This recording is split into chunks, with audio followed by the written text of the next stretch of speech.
course. I'll start the 5-minute warning. Yay! There we go. Let people know we're on. So we doing audio only then, brother? Yeah, like I said, if you want to Audacity record it just in case we have an issue. I probably need to do that, don't I? Yeah. But since we're going live, I'm going to be obviously switching on OBS from the 5-minute to intro to, main screen. Hang on, I'm going to have to either turn me down or turn you up. Okay. There, audio test. Check 1, 2. Alright. Damn. Those are about the same size, so I think we're good. That's what she said. Oh, damn. What are we streaming on? God, this Twitch, YouTube, and Mixer. Damn, you're hitting all of them. That's the 3 that God. Restream's able to grab. Oh, God. If I can get us on Discord, too, I would. Right? If I can get us live on Discord, I would. Realm of the Mist Entertainment. Oh, yeah. I just wanted to pull it up. And I better... Oh, how do you pause this? Oh, freaking ads! Gotta love how Twitch has ads, huh? Of course. God. Should have done it on YouTube.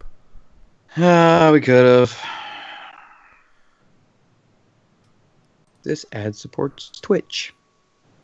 Sure. This ad supports Twitch. Twitch is supported just like my jockstrap. Twitch is my balls. My balls do twitch from time to time. That's true. Mine do too. Hey, I got in an argument with somebody at work the other day about how he was trying to tell me that he had to scratch his balls. For anybody listening right now, this is setting the tone for the podcast. Yeah. But he was talking about how he had to scratch. I'm like, you've never once in your life scratched your balls. And he said, yes, I do. And I'm like, no, you don't. You pinch the skin and you roll it. Yeah, that's true. That's how you do it. And he goes, holy shit, you're right. Nope. I've actually scratched my balls, but I've pinched the skin and stretched it and then scratched. Ow. Because it was like right on the skin, but it was like right on the fucking ball. Oh, so, you're living in 2020, bud. We're still in 2019. So it was like really, really fucking like difficult to even pinch and roll. So I just grabbed from the bottom, stretched the skin. Christ almighty. So what's wrong with us, man? There you go. Some knowledge about me that all of you probably wanted to know at some point in your life. My life is complete. I'm so happy. And yes, I've gone 2 knuckles deep trying to fucking get an itch out of my ass crack too. What do you consider 2 knuckles? Because do you consider this a knuckle? Yes. And this a knuckle? Yes. No, this is not a knuckle. This is not a knuckle. It's still a this knuckle. This is a knuckle, and this is a knuckle. This is not a knuckle. You can't punch somebody with this knuckle. Okay. This is a knuckle, and this is a knuckle. Bruce Lee punched somebody with that knuckle. It counts. So you took a 2-knuckler up the bum. I took a 2-knuckler in the bum. But I count the first knuckle that you don't count. That's why my finger. No, I don't count that knuckle. Okay. That's not a knuckle. That's why my finger. That's not a knuckle. No, that's not a knuckle. I'll call. You know what? I'll find this out right now. I'm googling this. We're gonna settle this once and fucking for all. How many knuckles does a finger have? Finger? Does a finger have? Oh shit! Fuck you. Each finger contains 3 joints, more commonly known as knuckles. The thumb has 2 knuckle joints, but the top joint is no longer considered a knuckle. As of, what year was this? 2016. All medical professions have spoken. It is not a knuckle. I win. So, no. Yeah, 2 knuckles deep. No, you went 1 knuckle deep. 2 knuckles. 1 knuckle. This isn't a knuckle. You can't punch somebody with this fucking knuckle. Commonly known as a knuckle. That was 2016, and they changed it. It's no longer a knuckle. You can't punch somebody with that fucking knuckle. Bruce Lee did it. Oh, are you Bruce Lee? No. But I wasn't punching my butthole either. If Bruce Lee punches somebody with his fucking dick, does that make his dick a knuckle? It's Bruce Lee, no. probably. No, he fucking skull fucked somebody. It'd be a knuckle. Chuck Norris has like 500 knuckles. He can punch you with anything. That man, Chuck Norris could throw a fucking cotton ball over a barn. Like, let's see you fucking do that. Oh my god. Most people, when they go swimming, they get wet. The pool gets Chuck Norris. Oh, yeah. There we go. You're doing Chuck Norris jokes now? There's the 5 minutes right there. Chuck Let's Norris get this jokes. show on the road and talk about some shit people care about. All right, gonna run the intro.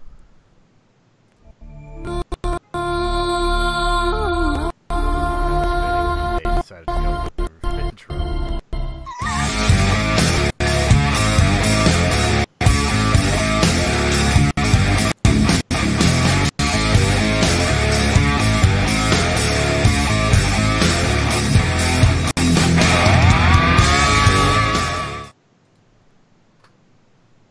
Hey, what's up, everybody?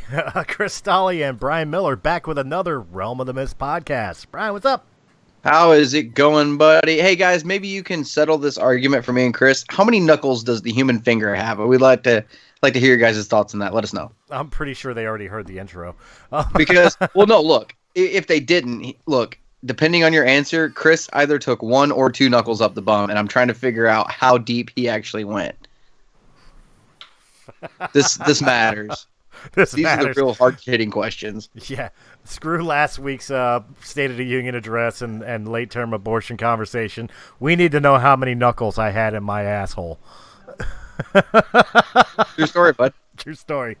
Well, speaking of politics, let's start off with that, because we are going to get into entertainment, which is us, what we're supposed to do. This is what we do on this podcast. But you know what? The gift that keeps on giving, AOC. this girl.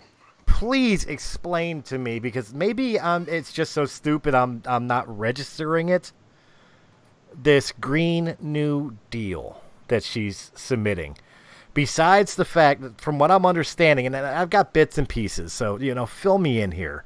I'm trying desperately to dig through the insanity to find some nugget of knowledge or logic in this whatsoever. But from what I'm understanding, she wants to remove greenhouse effect emissions from shit like airplanes by removing all airplanes. And her solution to do so is to create intercontinental monorails. She wants everybody off of fossil fuels. You can't make this shit up. She wants to take everybody off of fossil fuels, coal, clean burning coal, stuff of that nature, and force every business, every home, every apartment complex, every warehouse to become solar powered. And if the government runs out of money, just print more. Am I understanding this correctly? I think so. Hang on. Let me pull this up because this is a good one. This is an actual excerpt from the Green New Deal. Check this out, right? This is word for word straight from it. This is on page 7. Recycling urine. I don't know if you've seen this, Chris. No, I didn't. The average adult drinks approximately half a gallon of water per day, or 8 8-ounce glasses, either in the form of tap water, bottled water, as part of a juice drink, or soda. That's almost 200 gallons per year per person. To prepare and deliver such large volumes of drinking water to the homes of 325 million Americans, to prepare and deliver such large volumes of drinking water to the homes of 325 million Americans expends a tremendous amount of energy. Therefore, we propose the following practices effective immediately. Put on your stupid helmet, because here it fucking comes. Okay. Number 1, and this isn't going the way you think it's going to go. Males, not people, males should urinate into an empty milk jug instead of a toilet. Let the jug of urine sit in open sunlight for at least 6 hours for sanitation. Use this recycled urine in place of water when brewing coffee or preparing frozen juice, as the leftover quote-unquote pee taste will be covered up by other natural flavors. This has a double benefit of easing the strain on water treatment facilities, which deliver fresh water to households, as well as saving energy at the waste treatment facilities. what about everybody else? Okay, so that's You males. can't make this shit up. I get that, but that's males. What about everybody? What about women? It doesn't. It says males. It explicitly says males.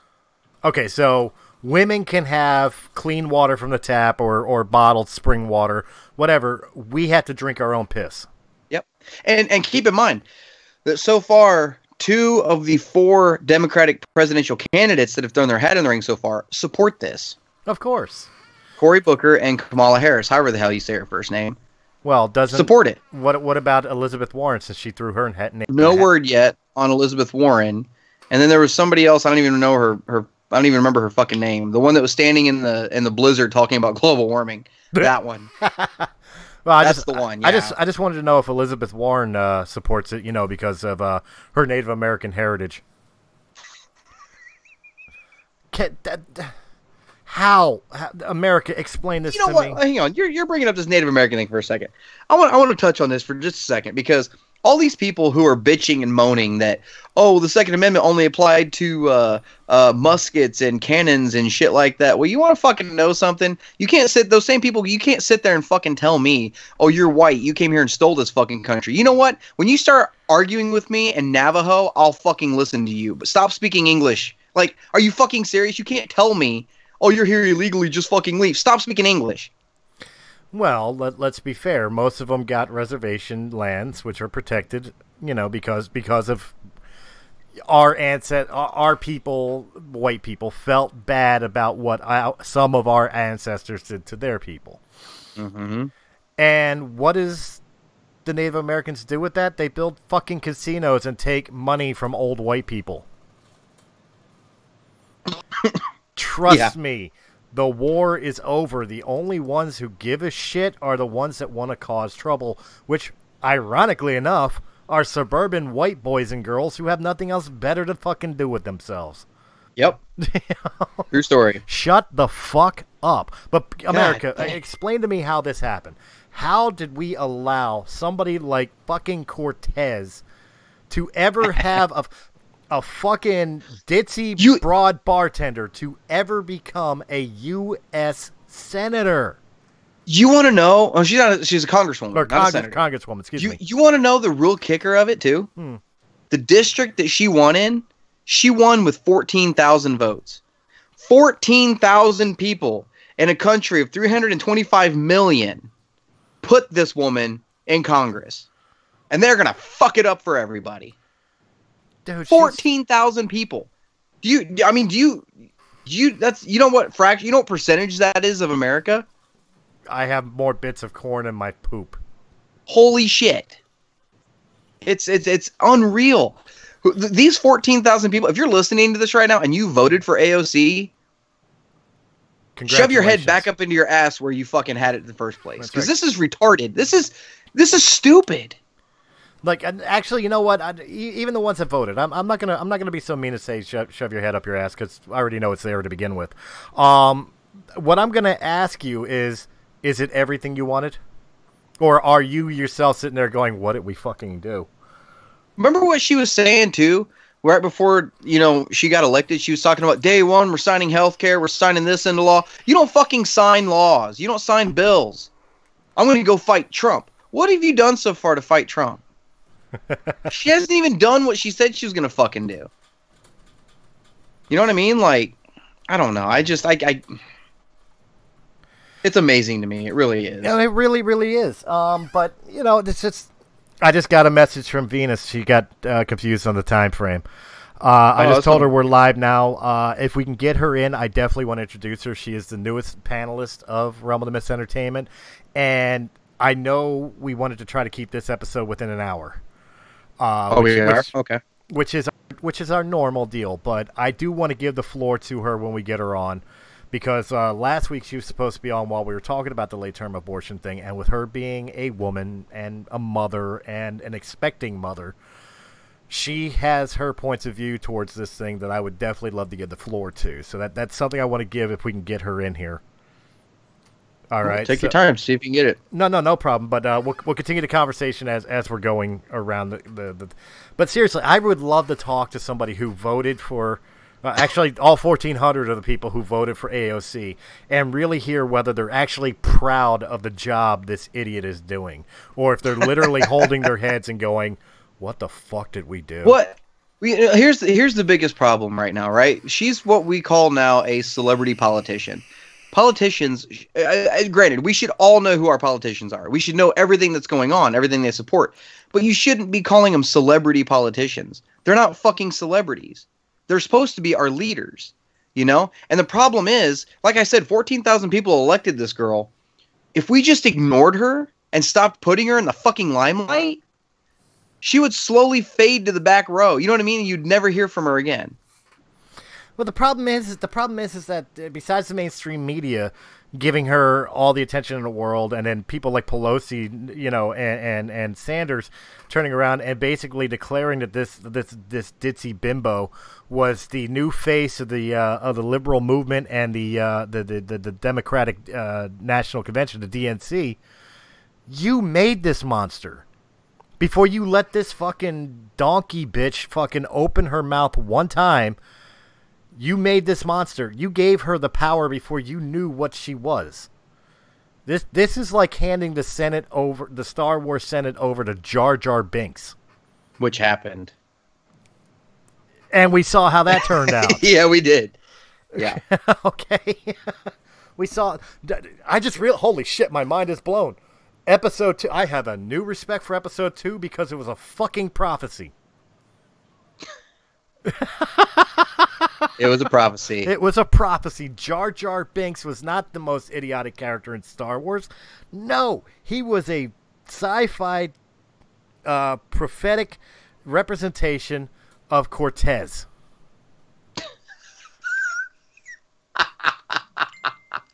Okay, so let me get this straight. You are comparing AOC to the bumbling idiot, moron, bastard, useless piece of shit that did poop and fart jokes. Oh my god. Fart jokes, it just dawned on me. You're saying this woman that wants to ban cow farts is Jar Jar? No, because I wouldn't want to insult Jar Jar like that. Oh. I would not want to insult Jar Jar Binks by comparing him to AOC. That's how low AOC is. Like, I wouldn't even want to insult L337, and anybody who listens to any podcast that we ever do know how I feel about L337. Like, I would take a standalone Jar Jar film over L337, and I would take 4 years as a congresswoman L337 over AOC for one more day. You don't say that. I do say that. You don't say that. That's not... Why don't you tell us how you really feel, Chris? Free the robots. Destroy the idiots. Okay, that I really had to kind of vent about her. Yeah, I had to get that out of my head. Fair enough. I really had to get that out of my head because just I've been seeing it all over YouTube. I've been seeing it all over Facebook, and of course, majority of it is people making fun of it because, you know, I hang with the intelligence circle. You know, but I couldn't. I tried looking at it. I tried listening to it. I tried listening to the podcasts about it, and like I was trying to find the monorail thing. Fucks me up. Yeah, right. We're gonna build a monorail from L.A. to Honolulu. Well, how much is that gonna fucking cost? Isn't it beyond that? Like, aren't we supposed to be connecting continents? Aren't we supposed to be connecting to Europe and Russia and Asia with these fucking monorails?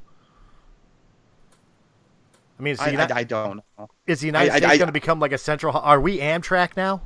I ain't riding that motherfucker. Look, I used to work for a company that re-railed train cars. I didn't know trains derailed as often as they do until I worked for that fuck. I will never step foot on a train again. You think I'm going to get on one that's going to go over the fucking ocean? You can fucking no. On a single rail. Yeah, no, fuck that. And it's supposed to go from like coast to coast as well, from what I understand. And if I remember, the reasoning behind it was because normal train services, planes, and stuff like that is damaging to the environment and especially harms persons of colors and natives. because they, for some reason, suffer from environmental worse than anybody else who breathes air and lives on the fucking planet Earth. How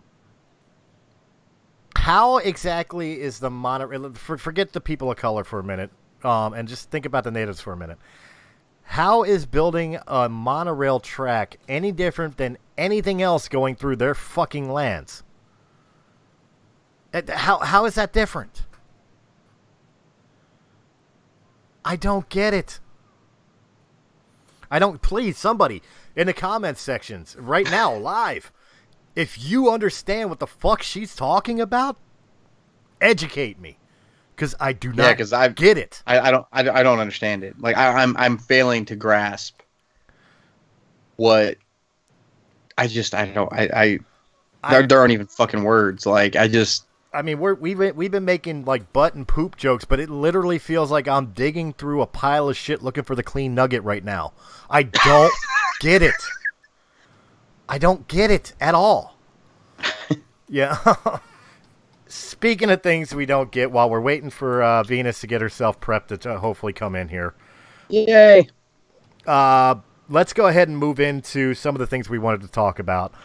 We wanted to talk about Marvel and DC and their newest phases and upcoming ventures. And I know we want to get really hyped about Avengers End Game, so I'm going to save that for the last part. We're going to build up to it. We don't want to shoot our load now and be done with it.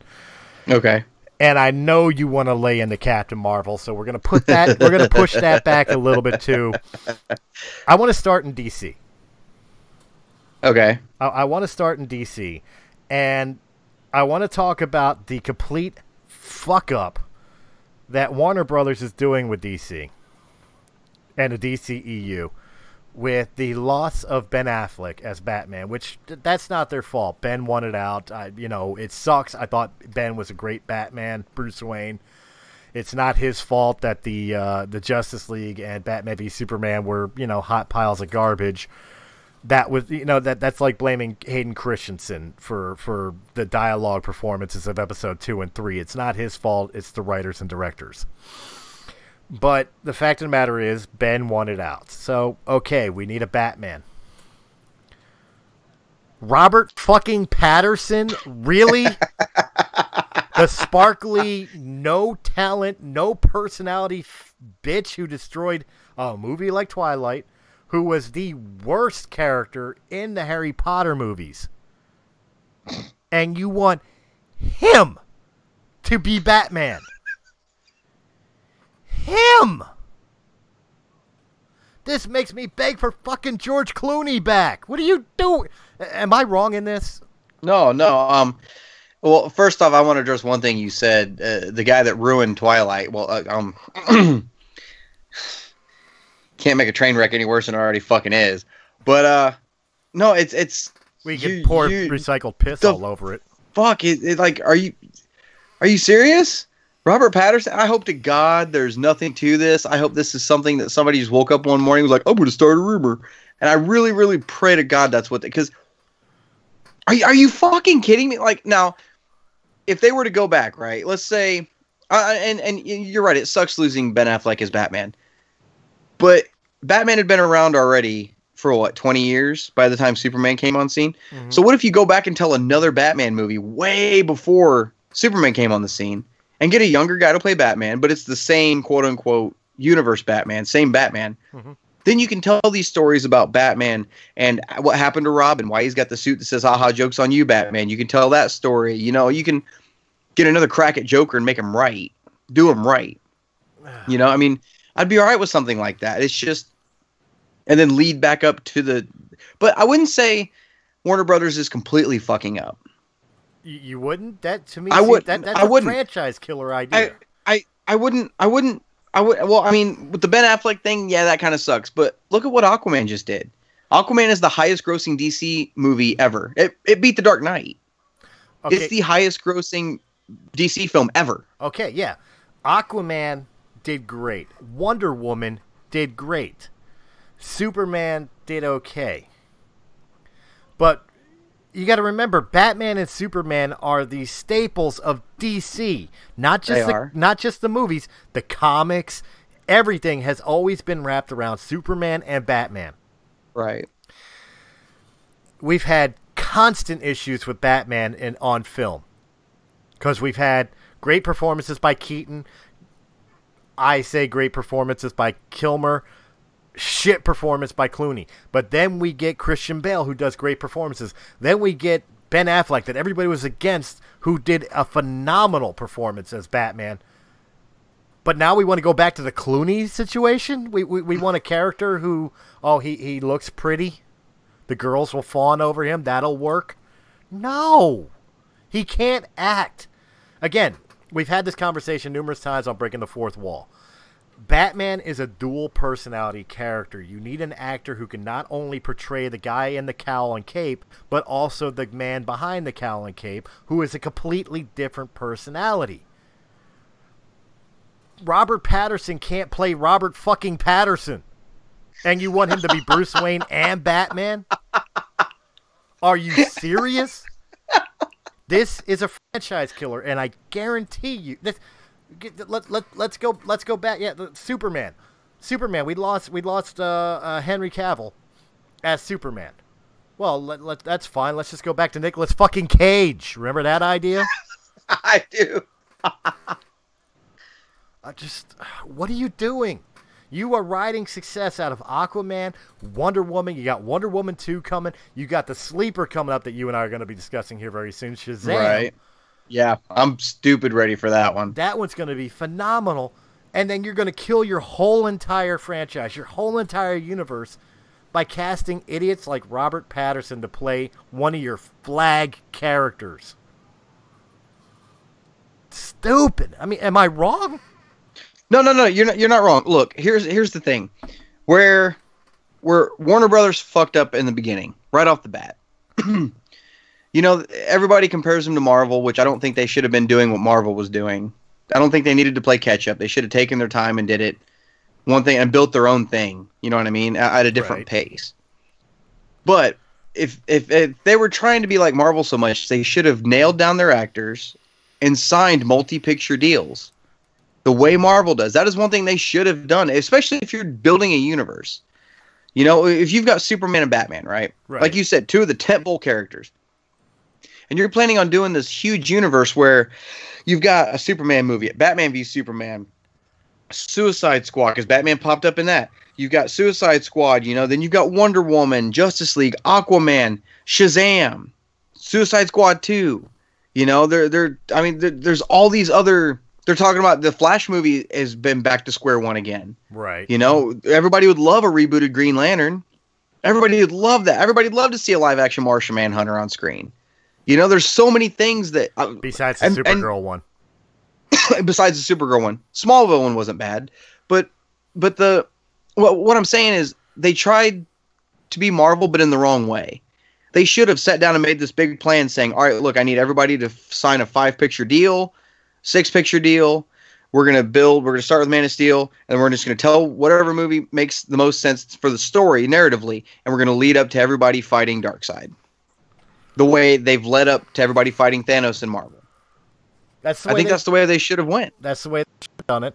I think another thing they did that was unjust DC is they decided to separate the universes between what they call the Arrowverse and the DCEU.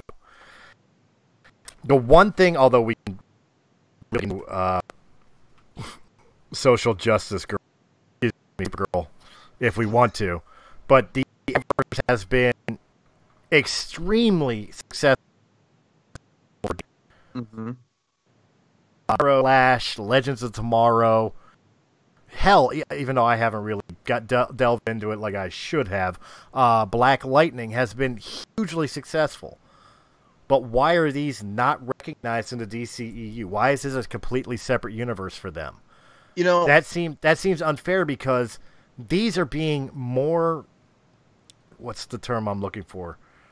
Acclaim. More of a success rate in bringing in the fandom than most, not all, but most of your DCEU films. Right. I know personally, and a lot of other people were really upset with Justice League, where you got what's his name playing the Flash instead of Gus. Oh yeah, Gus Ezra Miller as Flash. Yeah, Ezra Miller as the Flash instead of bringing Gus in, because of Gus's portrayal of the Flash for 5 seasons. See, here's the thing though, right? Had Warner Brothers, first off, I don't have a problem with them separating their TV and movie universes. Let me establish that first. Foundation for what I'm getting ready to say. Because everything else builds off of that. I don't have a problem with them separating that. Because look at how Marvel did with Agents of S.H.I.E.L.D. Okay, they tried, the TV writer or the show writers tried to say, well, this is in the same universe as the films, and now everything that happens in the show is reactionary off the films, but the films don't pay attention to the show at all. Even Kevin Feige said that's their own thing. Our thing is our thing. You know, to us, Coulson's dead. He's not actually still alive. The show brought Coulson back, which technically, to the TV universe is canon. To the film universe isn't canon. You know what I mean? Like, it's kind of weird. You've got this weird offset thing. DC, though, is kind of a different thing. On the opposite end of the coin, though, not to interrupt you, but on the opposite end of the coin, from what I understand, Daredevil, Punisher, those are in the universe. The defunct, Luke Cage and Jessica Jones. Jessica Jones, they all existed in the MCU. They did. But they weren't on network television. You know what I mean? But see, the thing with DC is a different kind of beast, because in DC Comics, we have this thing called Crisis on Infinite Earths. And we've got different dimensions and different Earths. You know, we've got thousands and thousands and thousands of different Supermen and Batmen and these different Earths, right? Right. Had Warner Brothers played their cards right and started off with Man of Steel, which I liked Man of Steel. I really do like Man of Steel. I liked the ultimate version of Batman v Superman. I hated the theatrical version. Right, of course. But, Suicide Squad, like, it's just, some of them haven't been the greatest, But I didn't mind Suicide Squad. God, I just hated the Joker. So much. I hated it so much. I hated the Joker. But they weren't, they weren't critically acclaimed. Nobody went and saw these Warner Brother movies, because most people, if it doesn't have a Marvel Studios banner at the beginning of it, it's not worth watching. That seems to be the mentality nowadays. And had Warner Brothers started it right and did this long-term plan, and led up to, let's say, Darkseid, then where do you go? Because where's the Marvel Universe going to go after Thanos? I mean, you've got Galactus now. You could do something with Galactus, but that's about it, Or Nemesis. You could do something with Nemesis also, since we're talking Infinity Stones. But with DC, you've got Darkseid, then where do you go? Crisis on Infinite Earths. You do a movie, right, with Ezra Miller's Flash and Jason Momoa's Aquaman, Gal Gadot's Wonder Woman, Ben Affleck's Batman, Henry Cavill's Superman. You do a movie with all of these guys, and a universe crosses over, and all of a sudden you've got Melissa Boyce, or whatever her name is, Supergirl popping up, and you've got the Superman from that universe popping up, and Stephen Amell's Arrow popping up, and you've got all these other characters popping up. That's a wasted opportunity. In my opinion, that is a wasted opportunity to be able to do something massive like that and bring it all together. With Marvel, they've got Secret Wars, and they're probably going to end up doing Secret Wars, probably Phase 5. Probably. Because that's the next step after That's the next step. But that is a wasted opportunity, in my opinion. I don't know. I mean, am I crazy? Well, you're not wrong, but I think the problem is they've already kind of squandered that, because they have. Crisis Infinite Earth has already happened in the CW shows. Yeah, they're already. Now, they already did it with a crossover. They did it with a 3-episode crossover. This year the one coming up is actually Crisis on Infinite Earths. They advertised the next one coming up is Crisis on Infinite Earths. You're gonna shit a brick when Jason Momoa's Aquaman pops up in that. Well, I'm hoping they do something that I heard Titans has done, and I haven't watched Titans yet. I'm still pissed off about the. Well, I've got it. I've got it set. I have it on my list of things that I need to catch up on since Realm the Mist podcast is now in full stream. I know there's things I've got to look into. As much as I don't want to, because I'm still mad about the fuck Batman. I'm still wondering what that hot pile of purple garbage is that's supposed to be Starfire. But I'm going to be fair. I'm going to try to have a critical mind. I'm going to sit down. I'm going to watch it. Just like I absolutely blasted and hated the first season of Star Trek Discovery, STD. I finally sat down today. I finally sat down today and I watched the first episode of the new season. Mm-hmm. I will give credit where it is due. Is it still a hot mess? Absolutely. But I will give credit where it's due. These are the things I can give from the first episode. I still got to watch the other ones. Mm-hmm. But from the first episode, they lighten the tone.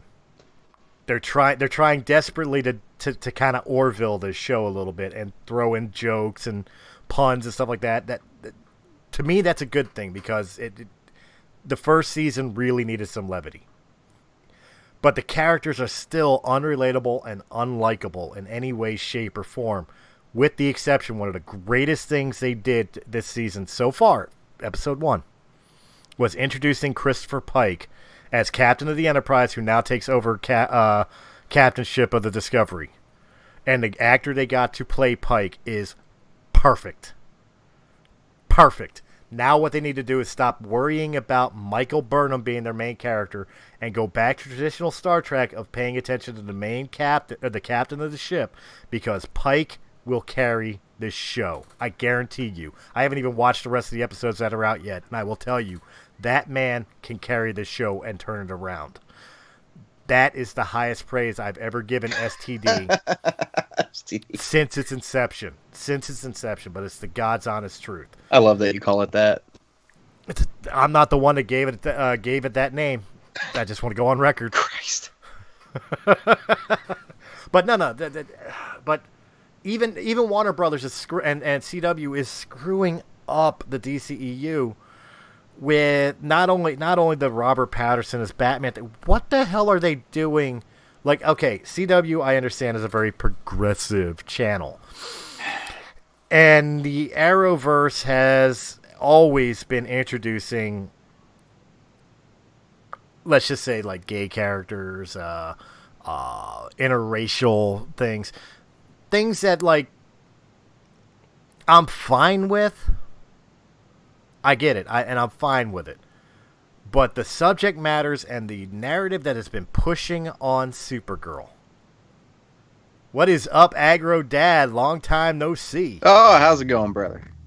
The subject matters and the social justice, like, indoctrination, there's no better way of putting it, indoctrination that they have been pushing, the narrative they have been pushing on Supergirl, is above and beyond anything that I have ever freaking seen, to the point that I stopped watching Supergirl. I stopped. I don't care.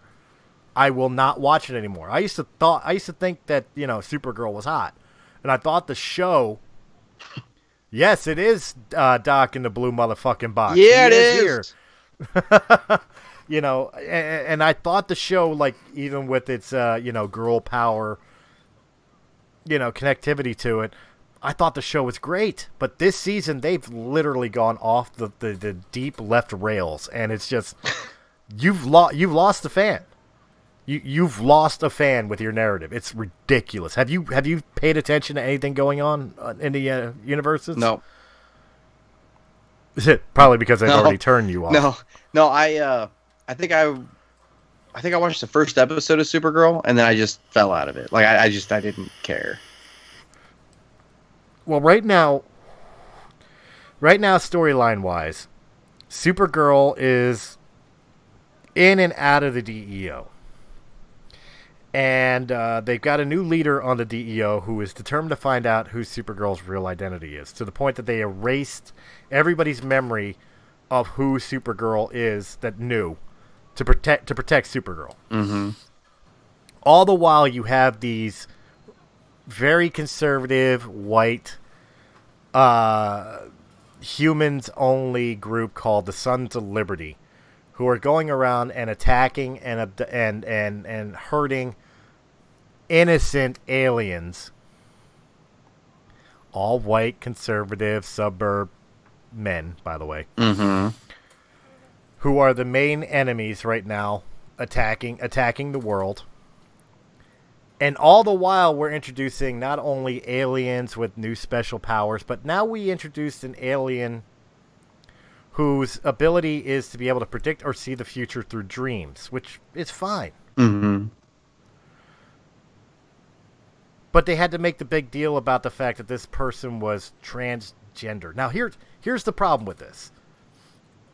Their own lore of this character is that one woman per generation, one biological woman per generation gets this ability. Their mother had it. The hero was born a boy and had a sister, a biological sister. So the sister was expected to inherit the gene, but because this person decided to have a sex change and become a woman, she all of a sudden becomes the special one. And of course they played that's not the big deal. The big deal is how they had the actual sister, the biological cisgendered sister, react when she discovers that she was not getting the power her brother did. That is where you lost me. You turned somebody who's trained their whole entire life because she's biologically born female into the enemy to push your narrative. I'm done. I'm done with Supergirl. And quite honestly, this says a lot to me. With going back to the Robert Pattinson thing. If Robert Pattinson gets cast as Batman, I wash my hands of Batman. And I'm a huge Batman fan. I'm done with the films while he wears the cape and cowl. Done. Well, you talk about all this with DC, and I feel the same way about some Marvel properties coming up. Oh, I know you're chomping at the bit for it. It's literally almost beat for beat, just opposite side of the coin. You know what I mean? But before we get into the Marvel stuff, though, you want to talk about Shazam for a little bit? Can we talk about Yes, Shazam? please. I want to talk about some Shazam. Let's talk about it. Go ahead. I'm so fucking ready for Shazam to come out. I was excited for Captain Marvel until like the first couple trailers came out, and I was just like, it turned me off completely, and I was like, oh fuck that. Now I'm really ready for the real Captain Marvel, the OG Captain Marvel, the original Captain Marvel. The OG Captain Marvel. Bring it on. Tell me this movie doesn't look just fun as hell. It does. Really, the feel I get from it is almost like the first Guardians of the Galaxy. Mm-hmm. Just a romp adventure. Is really what I take away from the trailers that I've seen of this character. Yeah. Which I will be honest with you, I never cared about Shazam ever. I never read any of his comics. When he was in the Justice League comics, I usually skipped over his dialogue because he was kind of like a substandard character to me. Mm-hmm. But holy shit, this movie looks phenomenal. And it looks like it's acted well. I guarantee you it's going to be the sleeper. Because I know a lot of people are like me. It's like he's not really a main DC character. Yeah. He's not Wonder Woman. He's not Green Lantern. He's not Batman or Superman. Or whatever the case may be. Or whatever you want to throw out there. He's a kid who turns into an adult with Superman's abilities, basically. Yeah, essentially, yeah. And by every premise, this shouldn't work, but for some reason, at least from the trailers, it looks like it does. The first trailer for it came out, and I was just kind of watching like, okay, whatever. Because the kid with the cripple kid in the adoptive home, he's got an Aquaman shirt on. Right. If you notice in the first trailer, and he's like, it gets real Game of Thrones around here, even though Jason Momoa's in Game of Thrones and he's Aquaman, mm-hmm. Like it's kind of funny. But anyway, like that trailer didn't have me hook, line, and sinker until all of a sudden you see his hand hit the window with a sign that says "Don't scream," and he's like, "It's me, it's Billy," and you're like, "What the fuck?" And it's the main actor for Shazam. He's got it. He's got this like childlike wonder about him, like he pulls it off. He acts exactly the way a kid would in a grown-up spot. Like in one of the newest trailers, he's like, "Hello, ma'am. I would like, where do you keep your finest beer?" Like that's exactly what a kid would fucking say. Walking, you know what I mean? Like that's exactly what he would do. Oh, what's up? I'm a superhero, hitting on chicks. That's exactly what he would do in that situation. I'm fucking ready for this movie, dude. That is exactly it. It's like taking Superman. Again, the comparison of Shazam basically being like another Superman character and a godlike character. But adding the writers of Big to it, is really the sense I get from it. It's like taking Tom Hanks in the movie Big and making him a superhero. That's what I'm expecting from this film. And if it's a tenth of that, it's going to be a phenomenal film. It's going to be, to me, it's going to be, it's going to be high praise. But this is what I mean by sleepers. Not a lot of people expected a lot from Deadpool when it first came out. Right. When it first came out, everybody's like, well, right on. Ryan Reynolds is a perfect cast for Deadpool. But, I mean, it's not going to do the numbers of a Marvel film. It's not going to do the numbers of a Star Wars film. It's going to appeal to the general Deadpool audience, and that's about it. And Deadpool 1 came out and blew everybody the hell away. Yeah. I'm expecting that out of Shazam. Shazam's going to sit up there with Aquaman and Wonder Woman, and all of us are going to be sitting there going, how the hell did they do that with this character? Well, think about how what Marvel has done with some of their B-list characters in the films, right? So Falcon was a B-list character. Scarlet Witch was a B-list character. Iron Man was a B-list character. Iron Man was a B-list character. And he launched the universe. They launched it with him. And Kevin Feige has come out and said, we don't focus on popular characters. We focus on characters with character. We make them relatable. We make them lovable. And it almost, and Shazam, Captain Marvel was a B-list character. I would go as far as to say a C-list character. Yeah. And now he's got his own film and people are excited about it. You could do a DCEU with Aquaman, Wonder Woman, Shazam, and not even have Batman and Superman in it, and it would still be good. But, obviously they would be missing, but it could still be good, because, Captain America was an A-list character for Marvel. Spider-Man's the best example. Spider-Man is an A-list character for Marvel. He is the A-list character for Marvel. Yeah, they didn't get him until Phase 3. The films worked just fine without him. The X-Men, they've worked just fine without the X-Men. The Fantastic Four is an A-list set of names.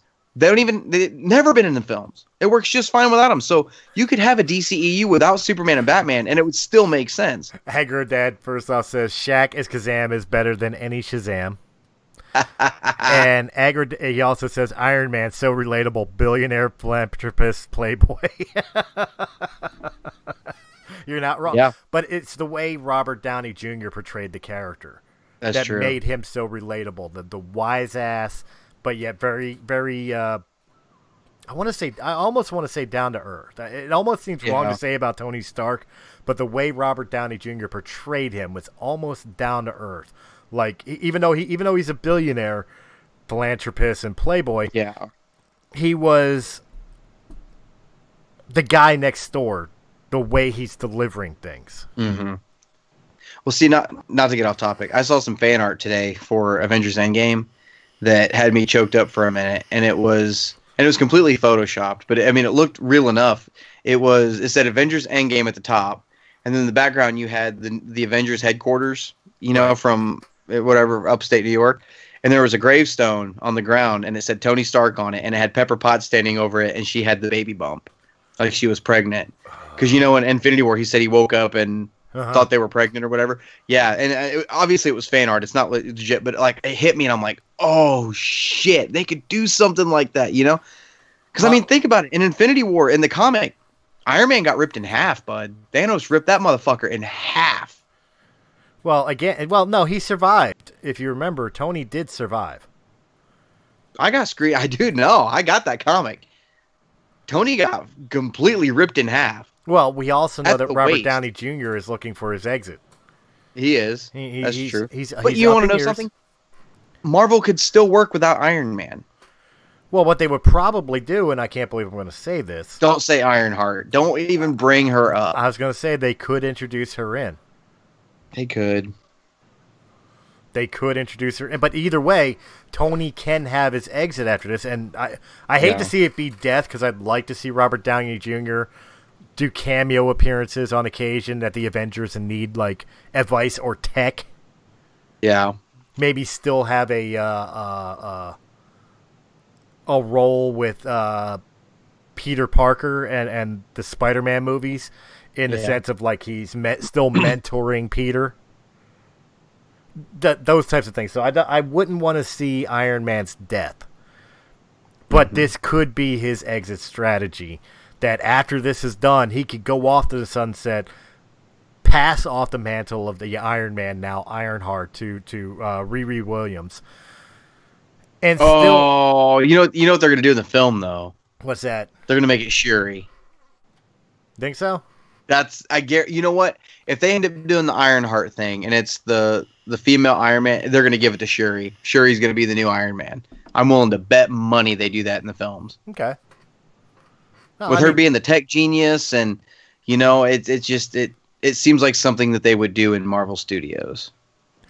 Or even more so, maybe the Iron Suit. Maybe we don't have to go that route. Maybe we could save Vision by having Vision reprogrammed back into the suit and he become Iron Man.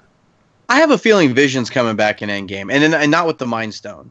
Because think about what they were saying. I know we're going off topic here a little bit, but remember what they were saying in Infinity War about how the stone is only part of who made Vision. Right. Because he was Tony, he was Bruce Banner, he was Ultron, he was Jarvis, and he was the Mind Stone. That all 5 pieces of those made him up. Mm-hmm. You take one away. Remember Bruce Banner said there might still be enough of Vision left to still be Vision. Right. So I'm willing to bet money Vision's coming back. Maybe not in the same exact form as he was, but he's coming back. That's it. But anyway, that's fair enough. But I know you've been chomping at the bit. And we decided to step into the Marvel territory. Oh, I'm gonna let him lead this one out because I know he wants to talk about this. I'll react where it needs to be reacted. But why don't you tell us a little bit about the other Captain Marvel? Okay, so look, back when Marvel Studios and Kevin Feige announced everything for their Phase 3, they told us we were getting Captain Marvel. It was going to be Carol Danvers. Okay, awesome. I applaud you. We're getting Carol Danvers. That's fucking awesome. I'm so stupidly excited for that. It's going to be great, especially since it's going to be in between, at the time, Infinity War Part 1 and Part 2. Right. It was going to be in between. I was so ready for it. Oh my God, bring it on. Then they started talking about, all these actresses that could play her. And, Brie Larson was rumored for a long time to be Captain Marvel. And then it was confirmed that she was. I was like, all right, cool, good choice. Let's see how she can do. She looks the part. And then the first trailer came out. And I was like, okay, it's the first trailer. I'll wait. Then the second trailer came out. I'm like, ooh, second trailer hasn't got me. TV spots that have come out haven't got me. It's, and it seems like the further we go, and you can call me a sexist all you want, because I was excited for Carol Danvers as Captain Marvel. I was ready for it. I'm kind of bummed, But at this point, the more I see about Captain Marvel and Brie Larson and all this behind the scenes promotional stuff, I've already decided I'm skipping this one. I'm not going to see Captain Marvel opening weekend, and I look, the same break. I'm wondering if I can skip it and just watch Endgame, because the reason is Brie Larson has come out in several interviews lately and said the only reason ONLY, the only reason she took the role was because to her it was a form of activism to speak out for women's rights, and she's constantly blasting white men on Twitter saying their opinions don't matter. It's one of these things where the more they expose her to us, the more I don't like it. And I'm the kind of person where I'm not going to give you money. I'm not going to pay you to shove your political views down my throat. You know what I mean? Like, I know I sit here and I talk about my political views all the time. Right. But I'm not forcing you to pay me to listen to it. You know what I mean? You don't like it, you can turn it off, go do something else. I don't give a shit. But I'm not going to pay $20 to get into a movie theater to sit there and just have feminism shoved down my throat, because that's exactly what it's going to be. She used the word, this is my form of activism. Right. That's exactly what it is. So and you know what? And I'll go as far as to say this. I'm really excited for Endgame. I'm so ready for Endgame. But if Endgame reviews start to come out and people are saying it's doing the same thing with Captain Marvel, as what her film did, I won't even go see Avengers End Game. I won't do it. Like, I won't be subjected to that. Well, the problem is, and a lot of people, we know this because we've dealt with this with Kathleen Kennedy and Lucasfilm and Star Wars, with everybody shoving their political views or their left-leaning liberal ideals to everything. And I've stated this on numerous occasions. People go to movies to escape everyday real life. Yep. We get the shit every day on social media. We get the shit every day on the news. We get the shit every day in the newspapers. Let us have our escape from it in entertainment, because that's what it's supposed to be. It's supposed to be, I'm not here to hear what communism is, or how great socialism, or how great diversity is. I'm here spandex beat up on super in spandex. Let me have right. And it looks like Venus is joining us. Hey, Hey, there she is. Can you guys hear me? I can hear you. Can you hear us? Yeah. All right. Just checking these headphones. Okay. Well, as I was saying, we go to this to escape this stuff. Now, we've been dealing with it with Kathleen Kennedy and Lucasfilm. Mm-hmm. And, I mean, like in Last Jedi, it was a little much for me with the Canto Bight scene. And especially in Solo, the character of L337, which is the real reason I hate L337, was because she was a walking, talking embodiment of civil rights activist. The civil rights activism. Which it turned me off. I don't want your rhetoric. And it's not just because it's left-leaning. If it was right-leaning, right-leaning, I would feel the exact same way. Keep your politics out of my entertainment. Let me just go and be entertained for 2 hours. Let me pay my money to live in a fantasy world for 2.5 hours, and I can return to your social justice warrior stuff or your alt-right stuff when I come back home and turn on the 6 o'clock news. Why don't you watch the news? Don't watch the news. We're talking about Captain Marvel. Oh, okay. Right now. Oh, yeah. Right now is where we got into. For those that don't know, Venus is going to be a new panelist member to the Realm of the Mist family. I believe she's also going to be joining us on War of the Stars, a Star Wars podcast, talking about the women of Star Wars. That is coming up next week, so you guys will definitely want to check that out. With your permission, Brian, I'm going to stop I said what I wanted to say. Yeah, go for it. Because last week, Venus was supposed to join us. Unfortunately, her schedule conflicted. She wasn't able to join us. We did a very political conversation last week, Brian and I. And Venus wanted to be a part of it. And we definitely wanted her to be a part of it because, for those that don't know, Venus is a woman, if you can't tell. She is a mother. And, not to give away too much personal information, she is expecting another child. So congratulations on that, by the way. Yay! Yeah, it's almost 17 weeks on Thursday. 17 weeks, jeez. But yeah. We were having the conversation about the late-term abortion bills passed in New York and Virginia, up to and including birth, and even in some cases, like in Virginia, where they're talking about even after birth. And I know this hit hard for you, and you really wanted to speak on it, so I'm going to give you the floor. I want you to be able to say what you weren't able to say last week. On the late term, or just like abortion altogether? Both. Either or, yeah. Yeah. Yeah, actually, I used to be like very, very, very, very pro-choice. I'm in Canada, and we have abortion limit for 12 weeks, which is fair. Like, in all fairness, like, you make mistakes. Sometimes you have to step up and say, this is a mistake, and you have to deal with it, right? So we don't really typically tend to judge women when they do that type of stuff in Canada. But I mean, between 7 and 12 weeks is when they do it. It's not really a baby at that time. I don't care. You can argue all you want. That's not really a baby. People do make mistakes, and sometimes you just gotta say, fuck it. So we try not to judge too much. So this late-term abortion, well, even the second trimester abortion, that's pretty fucking fucked up shit. Like, literally ripping a baby limb to limb. Like, no, like, honey, you had a fucking choice a long time ago. If you wanted to get it done, you could have got it done when it was pretty much a nothing, a few fucking failed organisms.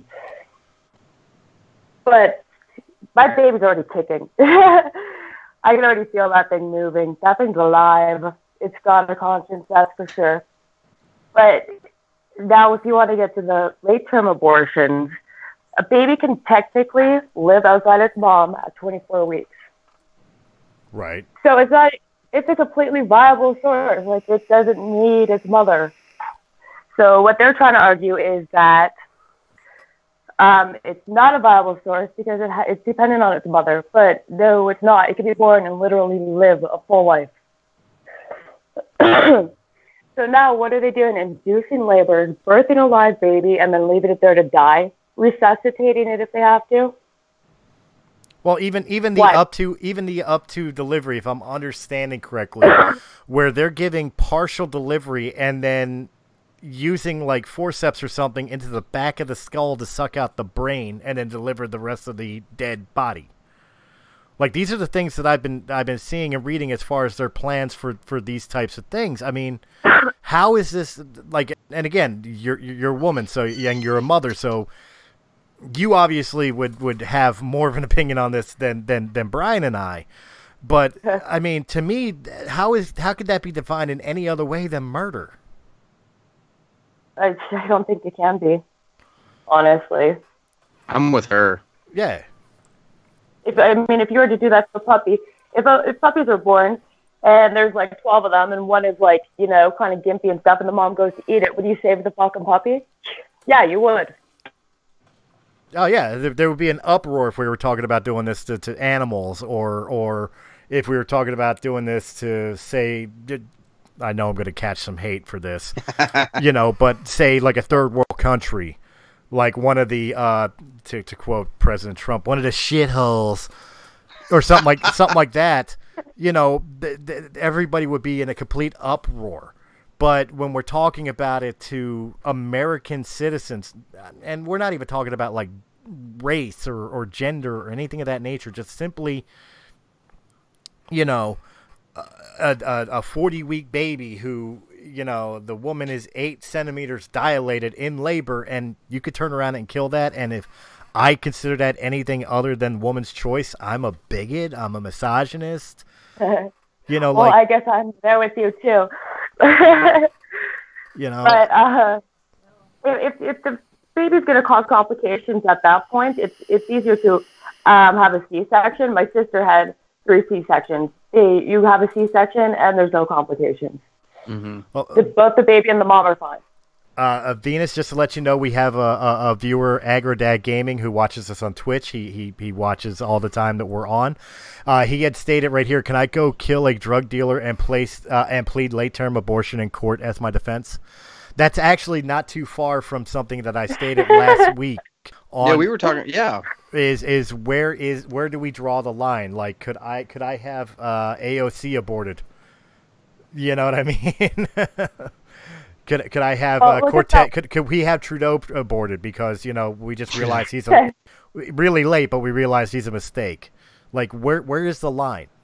When is it too far? Well, definitely after 24 weeks, when the kid can live outside of you, that's too far. Mm-hmm. I think it's 5-month abortions you're talking about, where they half birth the baby and then cut its spinal cord and drain its brain fluids. That's a bit too far. That's you wouldn't even do that to like a normal human being. You wouldn't do that to anything. We're seriously, women's rights have taken it so far that they've crossed the finish line to say that I could kill a living thing inside of me, while there's people with tumors in their brain and people with PTSD and damaged brains that are stuck with that, and people are arguing, well, would you want to be forced to keep something inside of you that you don't want there? Well, guess what? People do it all the time. You can have a kidney at 5%, literally poisoning your body, and doctors can refuse you surgery. Well, let me ask you something, because I was having a heated conversation with a family member, no less, about this exact thing. And again, woman's perspective, You know, a mother has given birth, has had the miracle of birth, feeling life within her, stuff of that nature. So, and I'm not saying my family member hasn't, because she's got children as well. So it would just be an interesting contrast. Regardless, like you said, regardless of whether or not you agree that, you know, life begins at conception, whether it begins at heartbeat, whether it begins at first kick and whatever, or if it, you know, whatever the case may be, regardless of that situation. And for this conversation, let's eliminate extra circumstances, extreme circumstances such as rape or the deadbeat dad, for the sake of argument. Do you think abortion, when we're talking about abortion for like you and your significant other, does he have a right to say that he does not agree with the idea of abortion if you wanted one? Or is it your body, your choice, even though that child is in your body, is not technically your body? Does he not have a say since it's 50% him? I actually had this argument with someone. I came across this post on Facebook that this guy was suing this clinic that gave his girlfriend an abortion even though he objected. And he wanted the baby. And I'm like, you know what? If the guy's willing to like take care of your financial needs while you're pregnant, make sure you have some munchies, bring you chocolate, make sure you have fat clothes, and adopts it. And he says, okay, you know what? I'm paying for 6 months off work for you for after you have the baby. Why not? He's got a complete legit case right there. He's taking care of all her needs. All she has to do is give up a few months of her life. And he's given up 18 years of his. I think he's kind of like losing in the situation of who gets a longer term sentence, and he's willing to step up and do that. Yeah, go right ahead. Because you're willing to be there for her. Because go ahead. You know, again, correct me if I'm wrong here, and you know, I could be way off base, and people listening, you know, not just live but later on, if you got please, we want to hear it. We want to know your point of view. Just please keep it respectful, like we're trying to do here. Okay, we're not blasting people for their points of view. We request the same treatment. But like, instead of worrying about, in my mind, and again, correct me if I'm wrong here, in my mind, why are we so worried about my body, my choice, when in reality you could make the choice to use birth control or not sleep with some fuck boy that you met at the bar that one night stood you, or simply just don't have sex at all if you're not ready for the consequences that could come from it. Look, I have an older son who's 22 years old. He was born from a broken condom. I had to accept the responsibility that, you know, birth control is not 100%. If I wasn't willing to accept that responsibility, I shouldn't be having sex. Plain and simple. Am I wrong in that, or Is this the world that we're now living in, where we don't have to worry about consequences because my body, my choice? Well, abortion used to be used as a last resort. Like something terrible happens, or you know it's not a good timing. You know, like you're a single mom with a few young kids, and it's like, well, holy shit, like what am I gonna do? And even being on birth control, it's not 100%. So if you're taking birth control and something like that happens, then, yeah, you know, it wasn't really your choice. It's not a good time. I mean, you've got other kids to look after. How the hell are you going to do that with a newborn baby and stuff? You've got no one else there for you. So it was supposed to be as a last resort when you don't really have choices, because it's just going to, like, mess up everything else. But it wasn't, like, paraded around like, oh, here, you got an abortion. Here's a freaking hat. Or like, oh, here, we're going to throw you a party because you got an abortion. But you get more rewards for having an abortion than having a child. And they say, like, there's no sex ed curriculum teaching girls about birth control and stuff. It's just like, well, worst case scenario, sure, you could have an abortion. It's like, have a baby or have an abortion. There's nothing in between. They don't give very many options. Well, I mean, would you agree too that yeah, okay, there should be more information out there for people, especially school age kids just starting to get to the urges, if you puberty. Will. Yeah, puberty, the urges. You know, we're all horny little toads back in those days. and stuff of that nature. But would you agree that really, like, the lessons begin at home? It shouldn't be the responsibility of the teachers. It should be the responsibility of the mom and dad. It should be, but we really don't have mothers that play the maternal role, or fathers that are there to give the paternal support, because moms want to do it all by themselves. And doing that, they can't be there for a maternal role, because they have to play the daddy too, because they want to be those type of bitches that I could do it all. Right. Actually, AgroDad made a comment here. I'll run this by you guys, get both of your opinions on this. He says, a friend of mine went and got a vasectomy. The doctor would not do it unless he got his ex-wife to sign off on it. Ex-wife, not current girlfriend or fiance. Why should a man need that, but a woman doesn't need that? He shouldn't. That's complete unfairness right there. His body, his rules too, right? But men get overlooked for their rights and their responsibilities and their feelings constantly, because I guess women rule the world, right? Well, I mean, I guess the big thing that's like hitting me, and Brian, maybe you can make sense of it, Venus, maybe you can make sense of it, is why the ex-wife? Wouldn't that be, I mean, the ex-wife is, that's like if I wanted to get a vasectomy, not that I need one, but if I wanted to get a vasectomy, going to my ex-wife and saying, hey, I want to get my balls snipped, do you mind? I'm never sleeping with her again. Why does what I do to my genitalia have anything to do with her? That's between me and my current. Why? I want to answer that with a question. Why the fuck do we live in a world where everybody is just so goddamn worried about what everybody else is doing with their genitalia? That's a good question. I mean, isn't that question. kind of a broad stroke question? I mean, that kind of encompasses everything. Why the fuck does everybody care about that? No, you're not wrong at all. Nope. But the fact is, and it's blowing my mind, he just added that the ex-wife who has 2 kids with him already. So that guy's already made a lot of mistakes in life. Well, no, but he wants to get, apparently, if I'm understanding, and AgroDad, correct me if I'm wrong here, the ex-wife he used to be married to, they had kids together, they are now divorced, he has somebody else, he doesn't want to get that somebody else pregnant, he wants to get a vasectomy, but the doctor is telling him he's got to get his ex's approval for it. I don't see how that. Look, okay, because I'm one that says, I firmly believe if it takes 2 to make, it takes 2 to tango. Exactly. So if a guy gets a girl pregnant, I think he has every right to have any kind of input. I mean, obviously, it's going to be a 50-50 vote, and it's going to be a stalemate either way, right? Right. If the woman's already talking about getting an abortion and the guy doesn't want it, I'm all for that. I'm all for the guy being involved in that. But how the hell is it any of the ex-wife's business whether I'm getting my shit snipped? It's not. how no, like, how I don't. Well, Venus, I'm going to dare assume that you have exes in your life.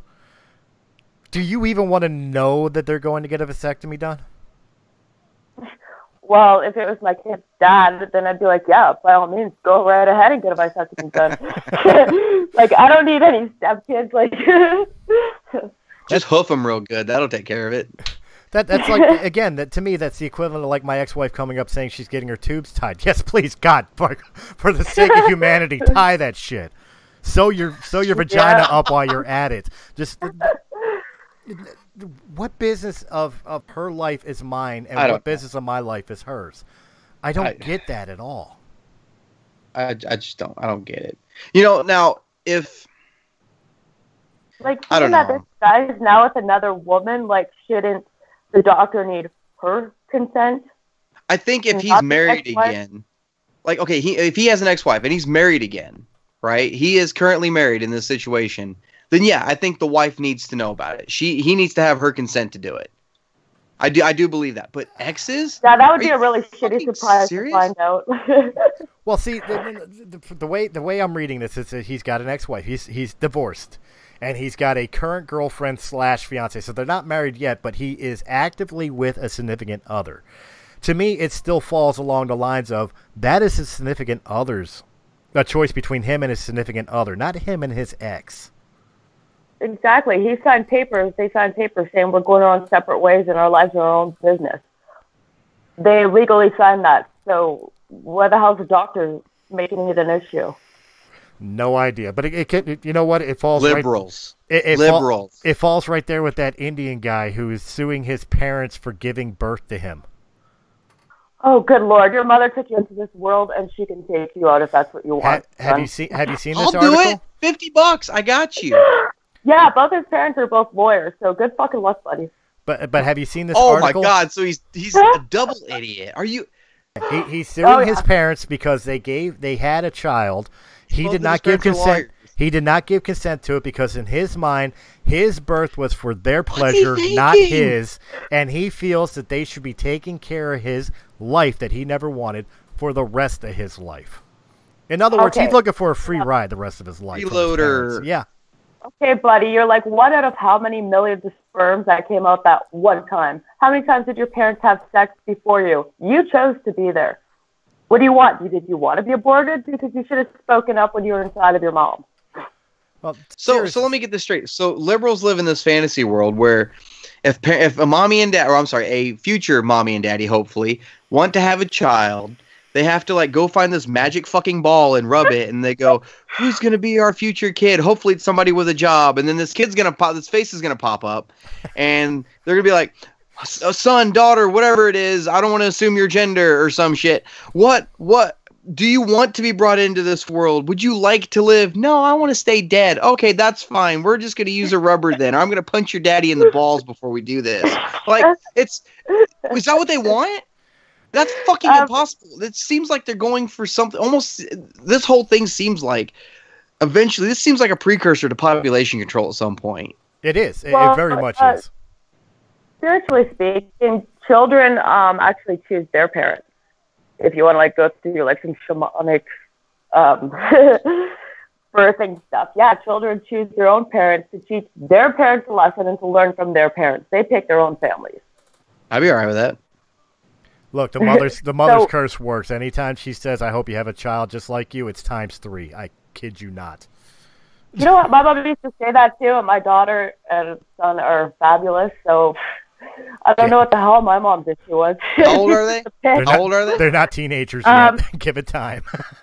Oh no, my daughter's already hitting puberty, and she's only like 9. She'll be 10 in June, and my son will be 8 this month.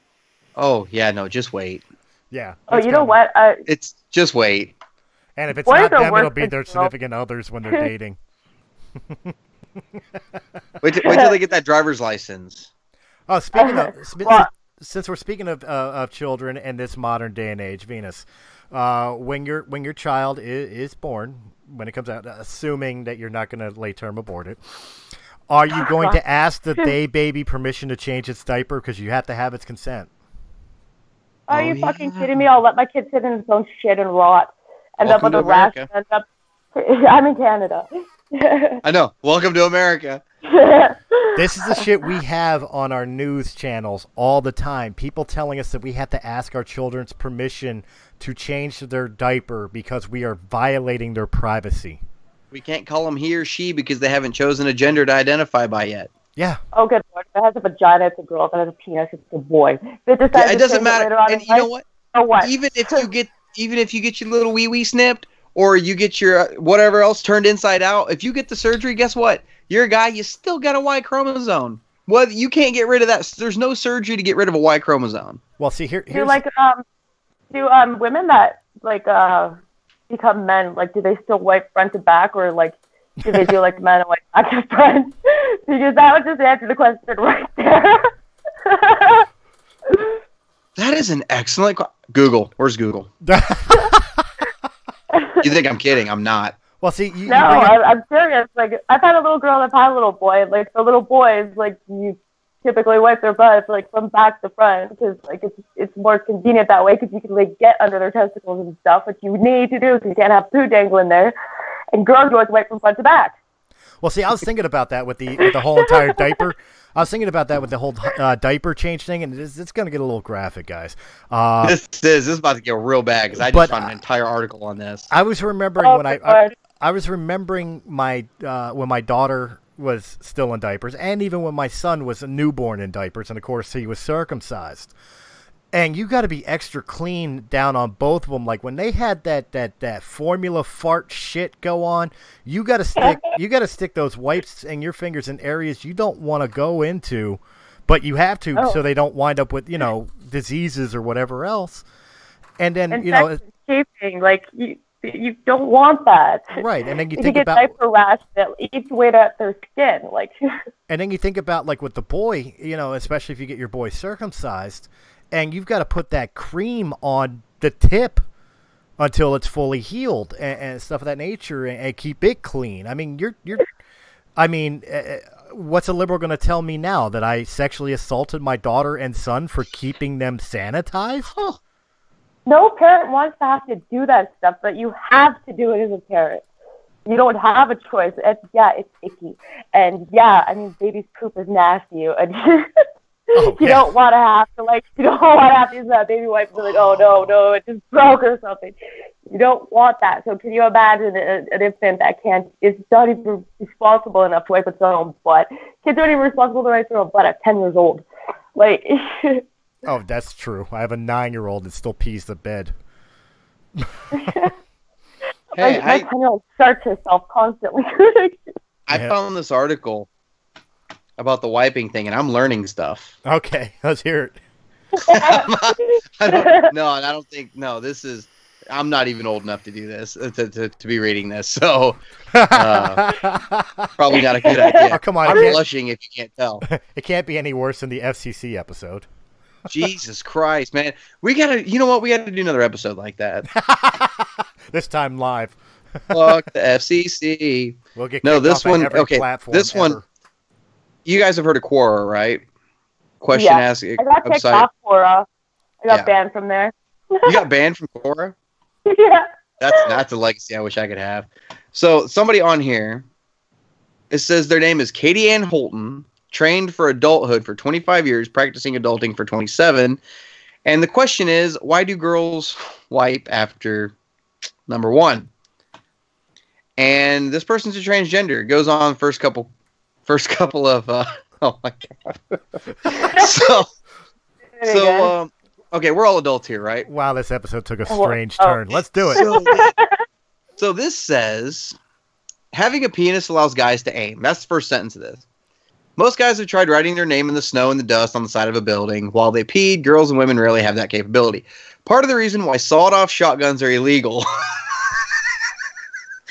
is because the shorter barrel lets the shot spread out, making it more likely that you'll hit someone you weren't aiming at.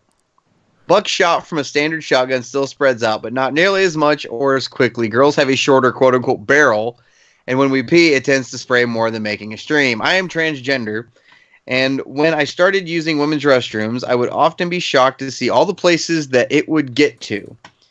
Now that I have my very own girl parts, I get it. I cannot even think about aiming. Now I'm happy if most of it makes it into the toilet and not on me and the toilet seat and even my underwear. And then they just go on to bitch about how it's so much more convenient to have a penis. You shouldn't have cut it off. You know what? Should not have cut that inside out. I used to work, actually cleaning at Laurentian University in Sudbury, doing janitorial, and I used to have to clean the bathrooms. And I don't even know how women cannot fucking hit the toilet that they're sitting on. Like, those things were raunchy as hell. And you know what? I was just much of a bitch back, because I'm not cleaning up your pee unless you're going to sit in your own pee, and you're fucking right. Those toilets were never clean. Don't tell anyone that. Well, don't most women in public toilets usually do the hover thing? That's probably how it's all getting there, is because they're not actually sitting on the toilet. They're just kind of hovering over it. And, if this shim is correct. Little girls go and sit in that in public bathrooms. Like, these women are just fucking mules. They're disgusting pigs. Like, learn to use the toilet properly. Put some toilet paper down on the seat first, and then squat over top of it. Do what you got to do, but don't piss on a toilet because someone may sit on it. I make the same argument in men's room. It's like you can't lift the damn lid to take a leak. You got to piss all over the seat. Those urinals were just nasty. Like, why are you hitting all the way at the top? Like, there's a little thing in the bottom. There's a little puck there. Aim for the puck. Do not aim for the top, okay? Like, why are you hitting so high? See, Where's the faucet, Chris? I get the impression. Where's the soap? I get the impression that their parents didn't teach them to aim for the Cheerio. You guys know what I'm talking about, right? Throw the Cheerio in the bowl and hit the Cheerio. Yeah. That's how you teach them to pee in the toilet. Yeah. Just people are disgusted. People like. I wonder why we get treated like animals. Like. Well, is it me? I know the left likes to call themselves the progressives. They're progressing our society forward. But tell me it doesn't really feel like we are regressing back to caveman era type mentalities with a lot of things. What is up, Holden? Nice to have you here. I hope you're enjoying the show. Joining us from Mixer. I'm glad you're enjoying. It's a hell of one. It's a hell of a show this week. I swear to God, we were talking about comic book movies. That was the point of this show. We took a far left somewhere. Yeah, but... we definitely took a far left. But I mean, am I wrong in that? We'll definitely get back to the comics. I promise. Are you sure? We got to talk Avengers. I'm not so sure. Oh yeah, we do, don't we? We've got to talk Avengers. But I mean, am I wrong in that mind frame where it seems like nowadays we're just getting pushed back? It's instead of moving forward, it's almost like the progressiveness is pushing us backwards. Mm-hmm. Progressively backwards. Going forward in reverse. I guess. Yeah. No. I mean. 1 step forward and 10 steps back. It's one of those things where everybody talks about how, let's take for example, right? I guess we're getting back into the political part of it and away from the wee bathroom. So I was doing whatever I could to get us away from the wee bathroom. I know. I got you, bro. I got you. So the left. Let's just say, for example, right, the "Make America Great Again" slogan, supposedly racist, right? America was never that great. What do you want to revert back to? Segregation, all this shit. That's exactly what the left is doing. Is segregation. That is exactly it. That was going to be my example, was turning around and you think back 10 years ago, 5 years ago, racism was essentially dead. Yeah. You never heard shit about whitey this and white privilege that, or politicians doing blackface in college, or you never heard about any of this shit because racism was essentially done. Mm-hmm. And then all of a sudden it's back, but it's only white people that can be racist. Yeah. You're telling me that's not an agenda, but it's the progressives that are saying that racism is back and it's bad and it's always white privilege and white this and white that, and people of color can't be racist because of whatever, or now we throw the racist term on things that don't have anything to do with race, like sexuality or whatever the case may be, like cultural differences. Cultural differences. What cereal you like to eat in the fucking morning? You eat Chex Mix, you fucking racist. Like, just because I like Fruity Pebbles doesn't mean I hate gay people. Right, like well, I think you would like gay people. When milk, that's true. I think you're. Yeah. When milk became a symbol of racism, really? We're yelling about "Make America Great Again," red hats being the new KKK hoods. At the same time, all the women in the Democratic Party show up in white to the State of the Union address. I mean, am I the only one seeing this? No. No. The world sees it. Well, you're Canadian. This is a question I've been begging to ask, and I wanted to get our buddy Richard J on a conversation about this too.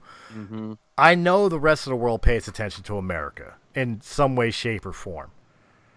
Usually, I like to think it's kind of a leadership role, what America does. To back in the day, it used to be, America is the symbol of I don't want to say utopian culture, but most people strive to try to emulate our culture in some way, shape, or form. Now, are we just the biggest joke on the planet? Like, are we a punchline in pubs in other countries? Oh God, no. That fucking Ocasio Cortez, however the fuck her name is. AOC. AOC. Yeah, AOC. makes it easier to say that. Yeah, Ocasio Cortez. She's a fucking joke. I love that woman. I could sit there and watch everything. Like, she should have a whole dumb reel of dumb shit she said. Like, she's the most entertaining thing ever. And she's the comic relief that the whole world needs right now. And she's right there. Like, I'm a big fan, but only because of how dumb she is. Unfortunately, the only thing that ruins that fandom is knowing that she has some semblance of power. I was actually reading today that in 2020, the Democratic Party was going to take away her district in 2020. Oh, please. That's probably for the best, because we were talking about this earlier. That woman got elected to Congress with 14,000 votes. Out of 325 million Americans, 14,000 of them voted for her and got her in. Are you fucking kidding me? Yeah. Delete that fucking district. Holy shit. That's the best you got? The village idiot? That's who you're sending to Congress? Yeah. Fucking get rid of him. Although, if one thing could be learned from this... If Hillary Clinton doesn't even like you, and you're on the same team as Hillary Clinton, you've got a problem. You heard it from somebody who doesn't live in this country. Even other people in other countries know Hillary Clinton was the wrong choice. Hillary Clinton knew she was the wrong choice. I mean, are you fucking kidding me? But if AOC's... Hillary Clinton eats babies and has Kuru. You know what? You want to know something? Look, and I'm sorry, I'm going to apologize for this in advance. Go ahead. There was a story. You know, my dad died back in 2012. There was a story he used to tell all the time, and I was like 6 months old. My dad has met Bill Clinton 3 times. My dad met Bill Clinton 3 times during his life. And my dad was from Arkansas. I was born in Arkansas, you know, and when he was from there. And the 3rd time, I had been born at this point, and I was 6 months old in a stroller, and I think he was at some rally or something, and my mom and dad had me there in the stroller, and he bent down and shook my hand. I'm not bragging. Holy shit, I'm not bragging. But I guess he shook my hand, and then my dad shook his hand, looked him dead in the eye, and goes, you know, you'd make a great president someday. And he goes, really, you think so? You know, and then he just kind of laughed about it. He's like, I'll keep that in mind. Turned around, walked off. 2 years later, he started running for president. He announced his runs. So I blame my dad for the Clintons. Did he give your dad a cigar? I don't think so. I hope your dad didn't put it in his mouth. That's all I'm saying. I hope to God. But no, I told my dad, it's all your fault. You're the one. You're the one that did it. You know what? Hillary and Bill do these tours in Canada, and like their ticket sales, I think like last I heard, they were like $3 a ticket because nobody wants to go. Wow. So $3 a ticket, like, yeah, let's go sit there and watch this like woman jerk out in front of everyone because like she's got some weird brain eating disorder from eating children. Like, that's the only reason why I'd go. Like, it's politics is such entertainment. You just can't not laugh at half of it. Well, get kind of moving off of the politics and back onto the comic books that we were talking about. Why don't we get back to Captain Marvel? It'll give Venus. We were leaving politics behind. Well, I wanted to give Venus a chance to address it before we go to Avengers. I know you kind of crash coursed everything to come onto the show tonight. Did you have a chance to look at the things about Captain Marvel and Brie Larson's comments on Twitter about her what's the word I'm looking for? Her hidden agenda in playing the role? Activism. No, actually, I just saw the trailer because like I had like 4 hours to get ready for the show. So I watched the trailer, read a bit of stuff. Yeah, we can hit Spider-Man next if you want. That looks pretty cool. Spider-Man, yeah, Spider-Man Home, Far From Home looks phenomenal. But no, Brie Larson has gone to Twitter and has stated that the only reason she's even playing this role is this is her form of feminist activism. She constantly blasts white males, saying we don't have an opinion or a say on anything. And she intends spend your money on her fucking tickets. Yeah, and she intends to use this movie to further that agenda. What do you think of that? For a woman playing some superhero hero role, yeah, that's girl power right there. That is like real feminism. That's amazing. Like, I've got nothing bad to say about that. But now trashing everyone who's going to go watch your movies, well, you know, you're going to crash at the box office just because you have a big cunty mouth. I mean, does feminism, and I don't mean third wave bullshit feminism, but I mean real girl power feminism. Does it really need these things anymore? I mean, I made the same argument with the civil rights movements and everything else about, like we just said earlier, about things like civil rights for persons of color and stuff of that nature, where racism was essentially dead until somebody decided to decide everything is racist again. Does feminism, real feminism, even need representation anymore? Or is it fair to say that pretty much it's the best it's ever been? And all we're doing now is making a good thing bad. Yeah, that's agreeable.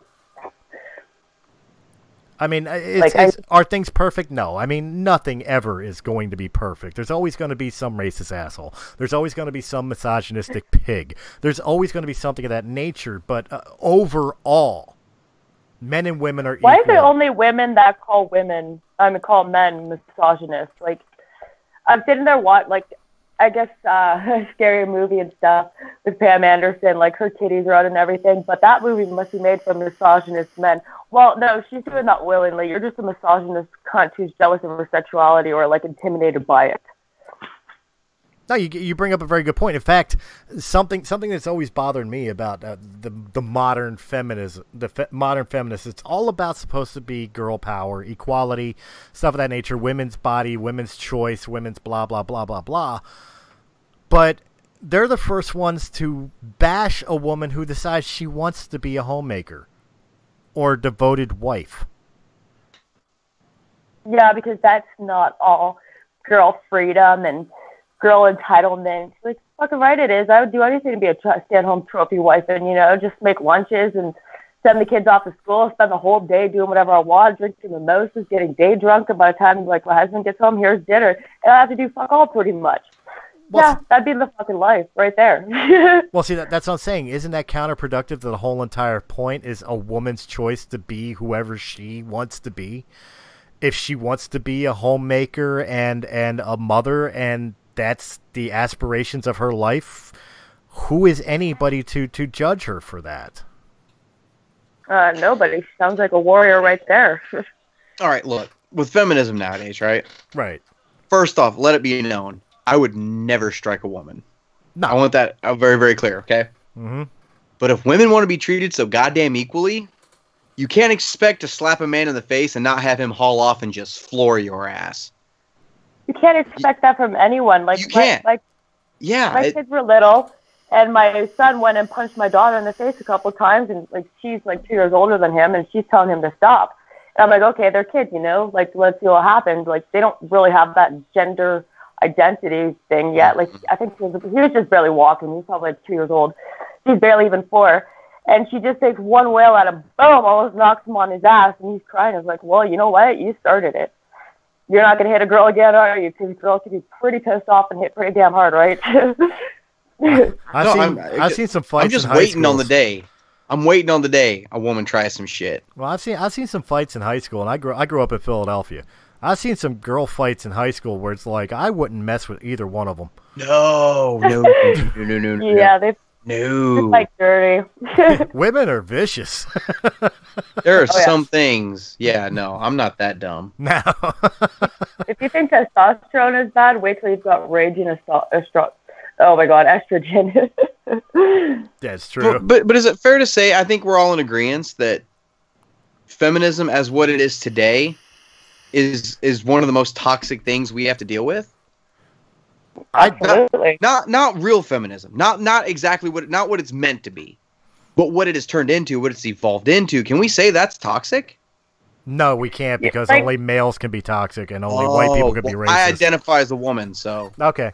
I'm a tow truck. I identify as a nude Sasquatch model from Hawaii. There you go. And I'm also half midget. Well, see, the government. That's not the government has to take care of me because I identify as a rich person in a poor person's body. Yep. So where's my money? Yeah, no. I work for the government, so I'm disabled, mentally disabled. There you go. Does that count? Can you get, well, here it would be SSDI. Yeah. Well, we're talking about this feminism stuff, you know. We were talking about Captain Marvel a while ago. Right. About how they're pushing this and everything. And I made the comment earlier, and I still stand by this. And you know, we were going to talk about Endgame a little bit here before we call it a night, because we're already coming on up on 2 hours. Avengers End Game. If you know, I think I've already decided I'm going to skip Captain Marvel. I don't think I'm going to go see it in theaters. I used to make a stand against that, and you know, like do the whole Gillette thing and just cut it. Yeah. Yeah. Well, essentially, I agree with him on his stance of it. It's not so much about the message, but it's about the why am I going to pay matter. you $20 to have you shove your political point of view down my throat? Because, like I said earlier, like us, you know, we're sitting here telling our political opinion, but we're not making you pay us to watch us, you know. And but, even if we were, just don't watch us. Don't pay for it. Yeah. So, if Avengers End Game's, you know, reviews start coming out, obviously we're going to get another full trailer probably sometime this month or next.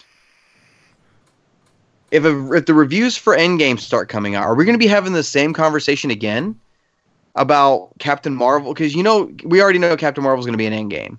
We already know that. We already know she's going to be the one that fucking rips Thanos' head off and shit, whatever.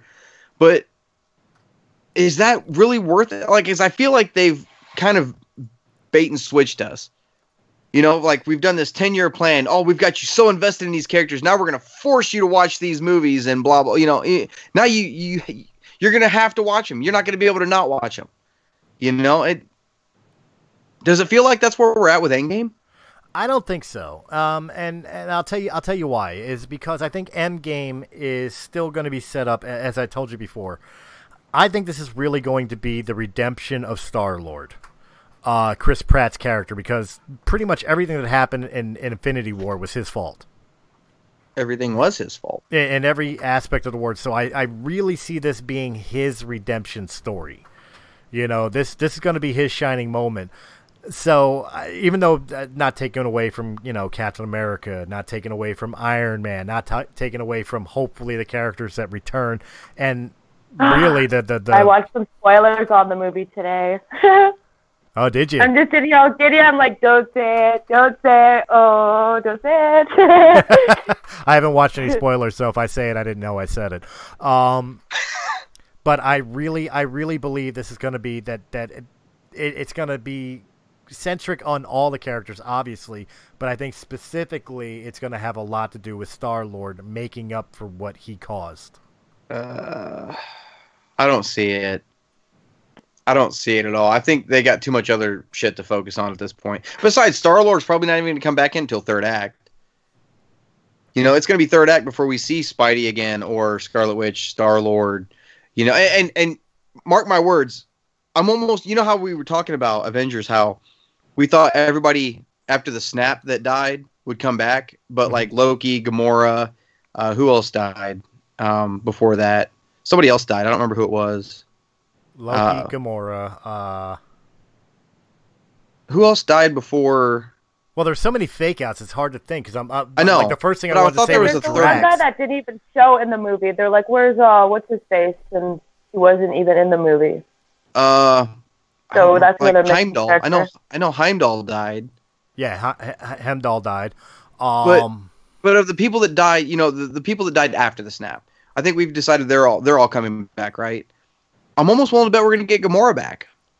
Because even that first teaser trailer we got for Endgame, how, you know, you hear Cap's voiceover, how he's like, we lost friends, we lost family. When he says family, it shows Nebula on the ship, and they've got something wrapped up in a nylon bag, and she puts her hand on it real lovingly and pulls her hand off. But you know what I mean? So I almost wonder if they went and got to Vormir and got Gamora's body. Some of the characters that are in the movie are speculated to just be flashbacks. Yeah, if that helps. I'll try to leave the mystery up to you guys. Well, see, going back to what I said about Star-Lord, I think Star-Lord will be the one throwing the quote-unquote killing blow to Thanos. And if you're correct about... No, let me finish. If you're correct about Gamora coming back, I don't see Gamora being resurrected until after Star-Lord does it, because I think Star-Lord will be fueled by the fact that he's avenging the love of his life. Tell me how this is going to work, though, right? Because, well, first off, I think Nebula's going to be the one to fix everything. But anyway. Oh, really? I think so. But that's the way the comic went. That was the direction the comic went. I feel like that's what they're going. But think about this for a second, right? When Thanos went for the Soul Stone, Red Skull told him, in order to get the Soul Stone, you have to pay for it. You have to give up something you love to get the stone. Right. Right? So he throws Gamora over, boom, he's got the stone. So if, let's say your theory's right, where Star-Lord gets the gauntlet, and he's trying to fix everything, and he brings Gamora back. What happens to the Soul Stone? Does it go back to Vormir? Or, you can't kill somebody you love to get the stone and then use the stone to bring him back. Yeah, like what would happen to the stone?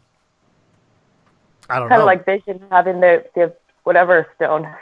Is this going to be like a Dragon Ball Stone, thing yeah. where...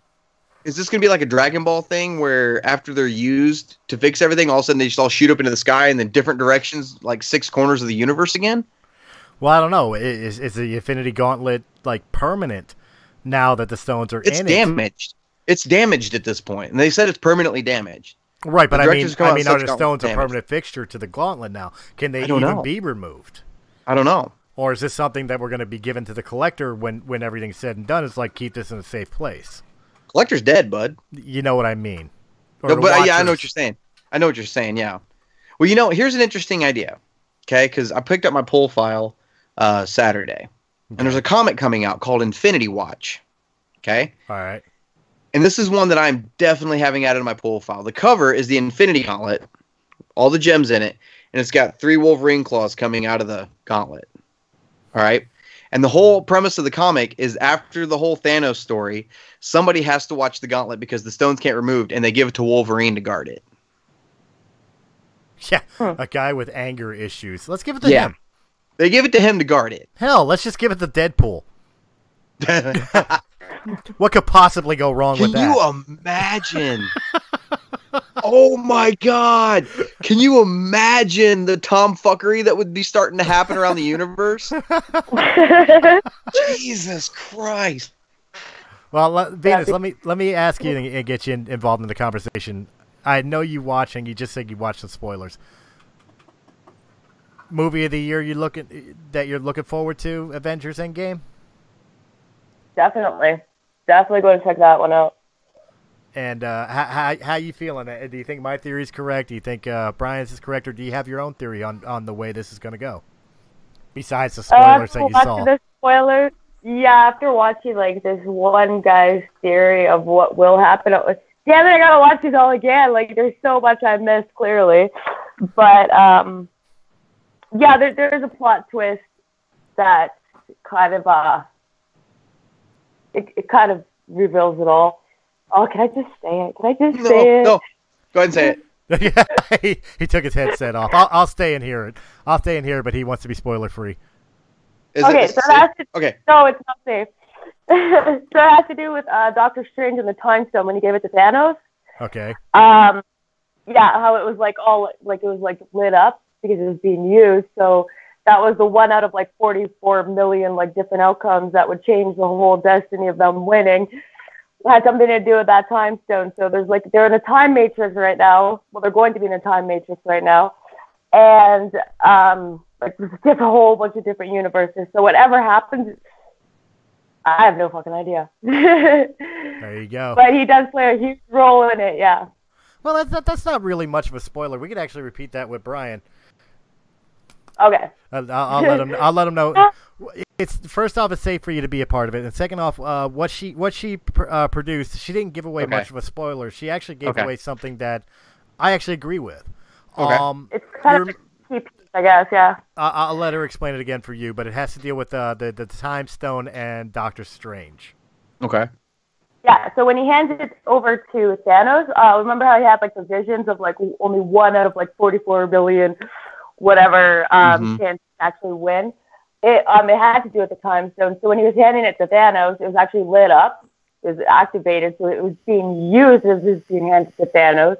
Right. That's why he couldn't hold it. So there's something to do with an end game to do with the whole time warp.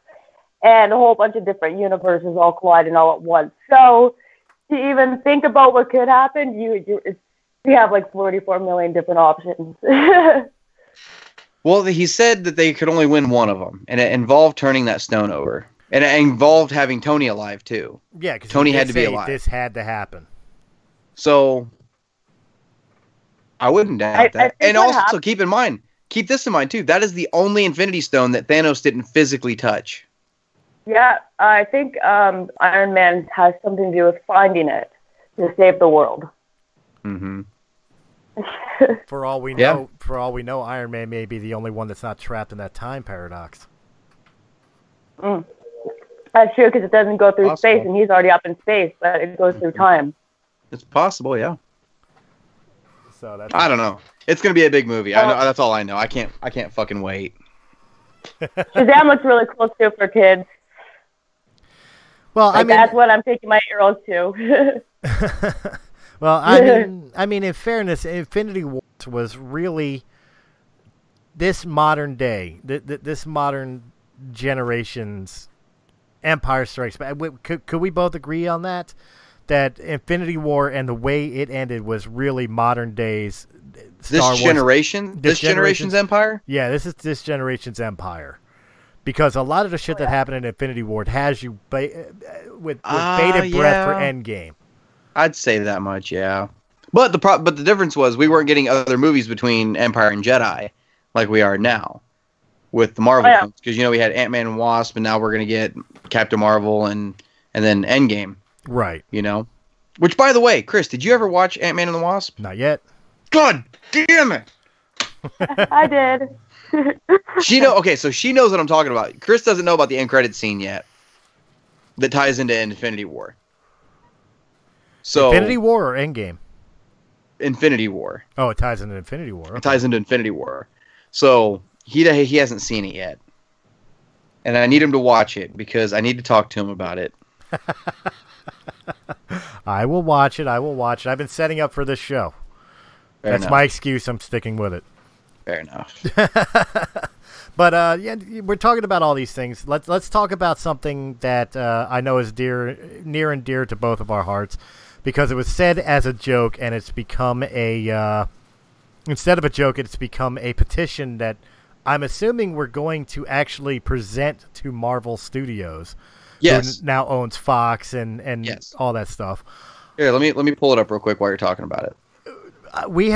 Brian and I had jokingly stated that with the untimely death of the late great Stan Lee, outside of the pre-recorded ones, it means the end of Stan Lee's cameos in every Marvel film. And we were discussing what would be a fitting tribute, not only to Stan and his cameos and the legacy he left behind, but to carry on the tradition. And the only character that made sense was having Deadpool take over the mantle of being the cameo guy who shows up in every Marvel film. Yes. And we actually started a petition to have Deadpool become the new cameo appearance in Marvel films. Venus, how would you feel about that? Would you consider it more respectful to just, nod to Stan and let it be gone? Or do you think Deadpool would be the proper continuation to Stan's legacy? Okay, so two options for this. One, yes, Deadpool. Pretty much all of Stan Lee's cameos, they were all pretty comical, pretty humorous. Like Deadpool would play that very well. Option number two, when that guy from Lord of the Rings died, they just edited him into the shots, right? Yeah. They could just do that. But that's the only two options. You can't have anything else. Yeah. Well, Deadpool, the reason we thought he'd be perfect, besides the fact that he's funny, he's the only self-aware character. Mm-hmm. He's the only character who knows he's breaking crosses the fourth universes, wall, crosses universes, knows he's a comic book character, and not hates the Star Wars prequels. Hates the Star Wars, but well, he does. He does. Yes. He killed a guy one time because he said that he liked him. Yeah. True story. But he's the only one that makes sense about showing up in the movies. Where all the other characters this is real life to them, and he knows it's a movie, and he just makes some wisecrack or some weird appearance in some way, shape, or form. Almost like the comparison I gave was like the Lego Marvel movie video game. Yeah. Where you had every character playable except one, and that was Deadpool. He was always in the background doing something silly. Yeah, you could do it. Yeah. And you know, I saw a comment somewhere that said, I think it was in direct response to me posting this somewhere. They said that would take me out of the movie because I'd be laughing too hard. Well, didn't all of Stan Lee's cameos kind of take you out of the movie for just a minute? Every single one of them, just for a moment. You know, because you're like, oh, there he is. You know, every single time. With Deadpool, and especially since, you know, Disney's bought Fox and they have the rights to him now, you could still do it and it would still make total sense. Mm-hmm. You're not breaking anything by doing it. You know what I mean? It's perfect, and people would still be looking forward to it all the time. Well, and it could be something fucking hilarious. Well, let's be honest and real about it. I mean, two characters right off the top of that. How would Deadpool appearing be taking away from the movie or suspending belief of the movie? Deadpool is seriously infatuated with Spider-Man, so him appearing in a Spider-Man film makes more than enough sense. And of course, the rivalry between Deadpool and Wolverine. Mm-hmm. Whoever becomes the new, obviously it's not going to be Hugh Jackman, but whoever becomes the new Wolverine, interaction between them two, especially if Deadpool turns around and says, "You're not Hugh Jackman," and walks away or something like that. You know, Hugh Jackman did it better. Yeah, how would any of that take away from I don't think it would. The suspension of belief, because that would be Deadpool and his interaction with those characters. Real quick, I want to bring this up. Glitter bombs, and there you go. Yeah. you know how Ryan Reynolds and Hugh Jackman have been having this social media war? Oh yeah, back and forth. Okay, did you see the truce video that they made? No, but you gotta start it again though. You got to go on YouTube and just simply type in the word truce. It's the first thing that pops up. And it's a video of Ryan Reynolds and Hugh Jackman sitting next to each other talking about, you know, I'm sure you guys have, talking to the audience, I'm sure you guys know about our social media war. We decided to call a truce to it. And as a good faith, action, we've decided to make commercials for each other's company. You know, I made a commercial for Hugh Jackman's Laughing Man Coffee, and he made a commercial for my Aviator Gin. He goes, so real quick, let's just air my commercial. I'm going to show everybody my commercial real quick for Hugh Jackman's Laughing Man. So he made this commercial for Laughing Man Coffee that was so beautifully done and professionally done, and it wasn't even funny at all. It was perfect, right? It was absolutely gorgeous, and it was promoting the coffee, talking about how it helps, you know, all these organizations and everything. And then it fades back in, and they're sitting there, and Hugh Jackman's like, "Oh wow, that was really professionally done." And Ryan Reynolds is like, "Oh yeah, it cost me $1 million." And he's like, "Did it really?" He's like, "Yeah, really." So he's like, well, let's just cut it right here because I'm not ready to show my video yet. And Hugh Jackman's like, no, I'm not ready to show mine yet. And Ryan's like, come on, man, I've been looking forward to it. I want to see it. Let's just play the tape. Roll the tape. And all it cuts to this shot of Hugh Jackman sitting in a chair in front of a fireplace with a table in front of him in his nice suit. And there's a bottle of Aviator Gin sitting on the table in front of him. And he's sitting there and he goes, Ryan Reynolds is a complete and total fucking asshole. And it blocks out fucking asshole, beeps it out. And he sits there for a while and just kind of looks around and he looks down at the bottle of gin and he goes, the gin's pretty great, though. I'll have to try it someday. And he picks it up and twists the bottle off of it. And he takes the bottle and he picks it up and just sets it down on the table sideways. And it starts lapping out onto the table and running off. And then he just throws the cap. That's all there is to it. It's the funniest goddamn thing I've ever seen. You have to go look this video up. It is fucking hilarious. Well, what's funny about this that you're mentioning it is the Grammys just happened not too long ago. Yeah. And Hugh Jackman's Spit it out. Yeah, movie The Greatest Showman had won the Grammy for Best Soundtrack. And of course, Hugh Jackman took to Twitter and congratulated everybody in the cast and of course the people who created the music and performed the music. And apparently Ryan Reynolds took a little dig at it because I guess Deadpool 2 was also nominated and obviously didn't get it. And he took a little dig at it with some hashtag or something like that. So the feud's kind of back on. What I'm finding funny is how many people are taking this shit seriously. Do people not understand that Ryan Reynolds and Hugh Jackman are friends, just digging at each other the whole time? It's work, folks. It's a lot of fun. It's a lot of fun. It's all for publicity. Oh, yeah. That's all it is. But if you guys want to sign the petition, you can head over to change.org to find it. And just type in Stanley Deadpool, and I'm sure it'll pop right up. But if you guys want to sign it, head over there and sign it. Make sure to share it out so everybody sees. I think right now it's sitting at like 10 signatures.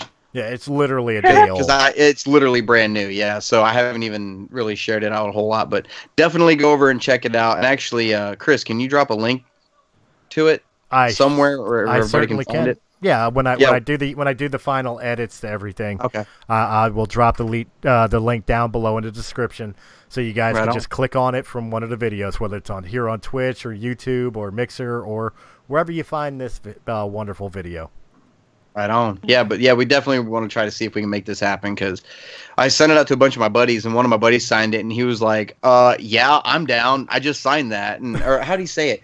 He says something about how he was like over the moon, like just yes. I can't even look at my messengers now because it wants an update. But yeah, no, I've a couple of my friends are just head over heels for it. So, all right, well that's enough of our shameless promotion. I believe so. I think we've hit on the subjects we wanted to hit on. Is there anything else anybody would like to bring to the table before we bring this one to a close? No, I don't think so. Sorry, we went off on a tangent.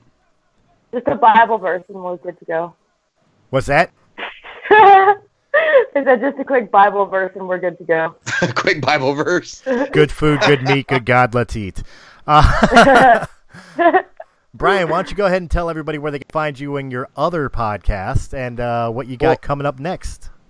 If I'm not here, you guys can find me on YouTube at the Star Wars Canon Podcast, live every Saturday night about 8:30 my time, which would be Central Time. You guys can find me there talking Star Wars news, Star Wars canon, answering a bunch of mailbag questions and some live questions. The last couple weeks' episodes have been really, really, really fun, and I've been getting some damn good questions. You guys can also find me at the Facebook page for the Star Wars Canon Podcast. Just look for Star Wars Canon Podcast on there, and I'm getting ready to do some live Q&As on there again. I haven't done a Facebook Live Q&A in a while, and I'll be giving away something. So definitely go check that out. Ooh, what are you giving away? It'll be a surprise. Herpes. The gift that keeps on giving. I like my puppy. His recycled pee. Oh, Venus, do you have anything you'd like to promote, or any way that our fans can contact you if they wanted to get in touch with you? No, just leave a link for. Oh Jesus, I'm still banned on Facebook even. Still banned on Facebook. I am. 30-day ban. She gets banned every other day for the shit she shares. I'm impressed. Oh yeah. So I guess I could reactivate my account. I usually deactivate it when they ban me because it's like, well, you want access to my information, but they'll let me have an opinion. Go fuck yourself. So I guess. So I have 2 Facebook accounts going. Usually one's always active, except once I actually got banned for 3 days while I'm on my 30-day ban. So on Venus Chan, I got banned 30 days. So I made this other account, Solar Nova, and they banned me for 3 fucking days. And I was like, oh, really? Really? One was for nudity and one was for hate speech. So that just ended it all right there. Nudity and hate speech. So let me guess, the nudity was the nudity, and then the hate speech was because you had a problem with them banning the nudity. Oh, wait, no, let me guess. No nudity at all. It was a picture of a Make America Great Again hat. Oh my God! Speaking of that, I once got banned for this. It was a mega poster, but it was a bunch of boys in a cabin getting it on, with Trump in the back, and it said "Make America Great Again" or "Mega Trump" or something. Yeah, I got banned for that. I shared it to a private group that's all for inappropriate memes and shit. I don't even know why they were on me for that. But speaking of that did happen. But this time it was actually a meme that was the guy was fully clothed, laying on his couch, and it said, "Women say that they could do everything that men can. I can't see them do this." And it's a guy with his boxers, and he's got a boner, and his iPad was leaning on his boner, and they said it was nudity. I'm like, you guys are fucking retarded. And the hate speech was because It has to do with transsexuals and gay stuff happening in the Middle East. Ah. Which has been because in India they used to have they used to be like very like spiritual people, like looked at people like kind of like priests like people, transsexuals, and they used to be sold as sex slaves to like Iraq and stuff. So when I brought that up, they banned me for hate speech. I'm like, it's fucking history. It's not even hate speech. It's fact.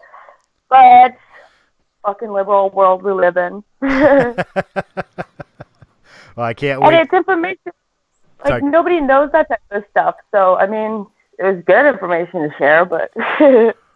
Well, see, that was here with Realm of the Myths podcast as we changed over from Breaking the Fourth Wall to Realm of the Myths podcast. Breaking the Fourth Wall had a standing rule: no politics, because we didn't want to insult anybody, we didn't want to alienate fans. And when we decided to reboot Breaking the Fourth Wall into the flag podcast of the channel, into Realm of the Myths podcast, we decided, you know what? Why are we censoring ourselves? We're allowed to have our opinion. You know, if people don't like it, they don't have to like it. We're not asking them to like it, but, you know, why are we enabling the derangement syndrome that seems to be going on in this world where you have to speak what people like or you're wrong? You know, and really that's why with every episode, fair warning, trigger warning to people that are listening. Guys, we're going to give you our opinion about everything. And yes, that does include politics. That does include things like sexuality and things going on in the world. You may not like what we have to say, and that's okay. I don't care if it offends you. You cannot watch the video. Or you can have a civil conversation, because that's what I'm hoping the conversations that we have with political points of view or stuff of that nature, I'm hoping it brings a dialogue. That's what I want to have happen. But if it doesn't happen, that's fine. Go watch Dennis Riley or Riley Dennis or whatever. Don't watch us, because you won't like what we have to say. Like, let's fight, bitches. Like, are you ready to rumble? I wouldn't mess with her. You know, she's a scrappy little girl, and she's pregnant, which means her hormones are all types of out of whack. She'll stab you. She'll stab you with a gummy bear. And then I'll eat it after. Ooh, cherry. All right, guys, just some quick shameless plugs. Don't forget to check out Star Wars Canon Podcast coming this Saturday. And, of course, next week we have another episode from us. I don't know what we're talking about yet, but when we do, we'll let you guys know. Oh, I'm sure somebody will do something stupid, and we'll read about it. As long as AOC is around, we're going to have something to talk about. And, of course, later on that week, Wednesday night, we will be back for War of the Stars, a Star Wars podcast, where this time we're going to be delving into the women of that galaxy far, far away. And we are starting off with the true princess that I'm still pissed off at Disney to have not been recognized as a Disney princess yet. Of course, the late, great Carrie Fisher, a.k.a. Princess Leia. So make sure you check that out, guys. Until then, thank you very much for hanging out with us. I hope you enjoyed this video. If you did in any capacity, hit that thumbs up button. Like, share, comment, subscribe. Definitely comment. We want to hear your points of view. What do you think of Infinity War? What do you think of the new Green Deal? What do you think of Robert Pattinson as possibly portraying the Dark Knight? What do you think of Brie Larson's feministic points of view for Captain Marvel? We want to know your opinion. And, of course, guys, we will catch you on the next Realm of the Myths podcast. Have a good night, guys. Take it easy. Bye.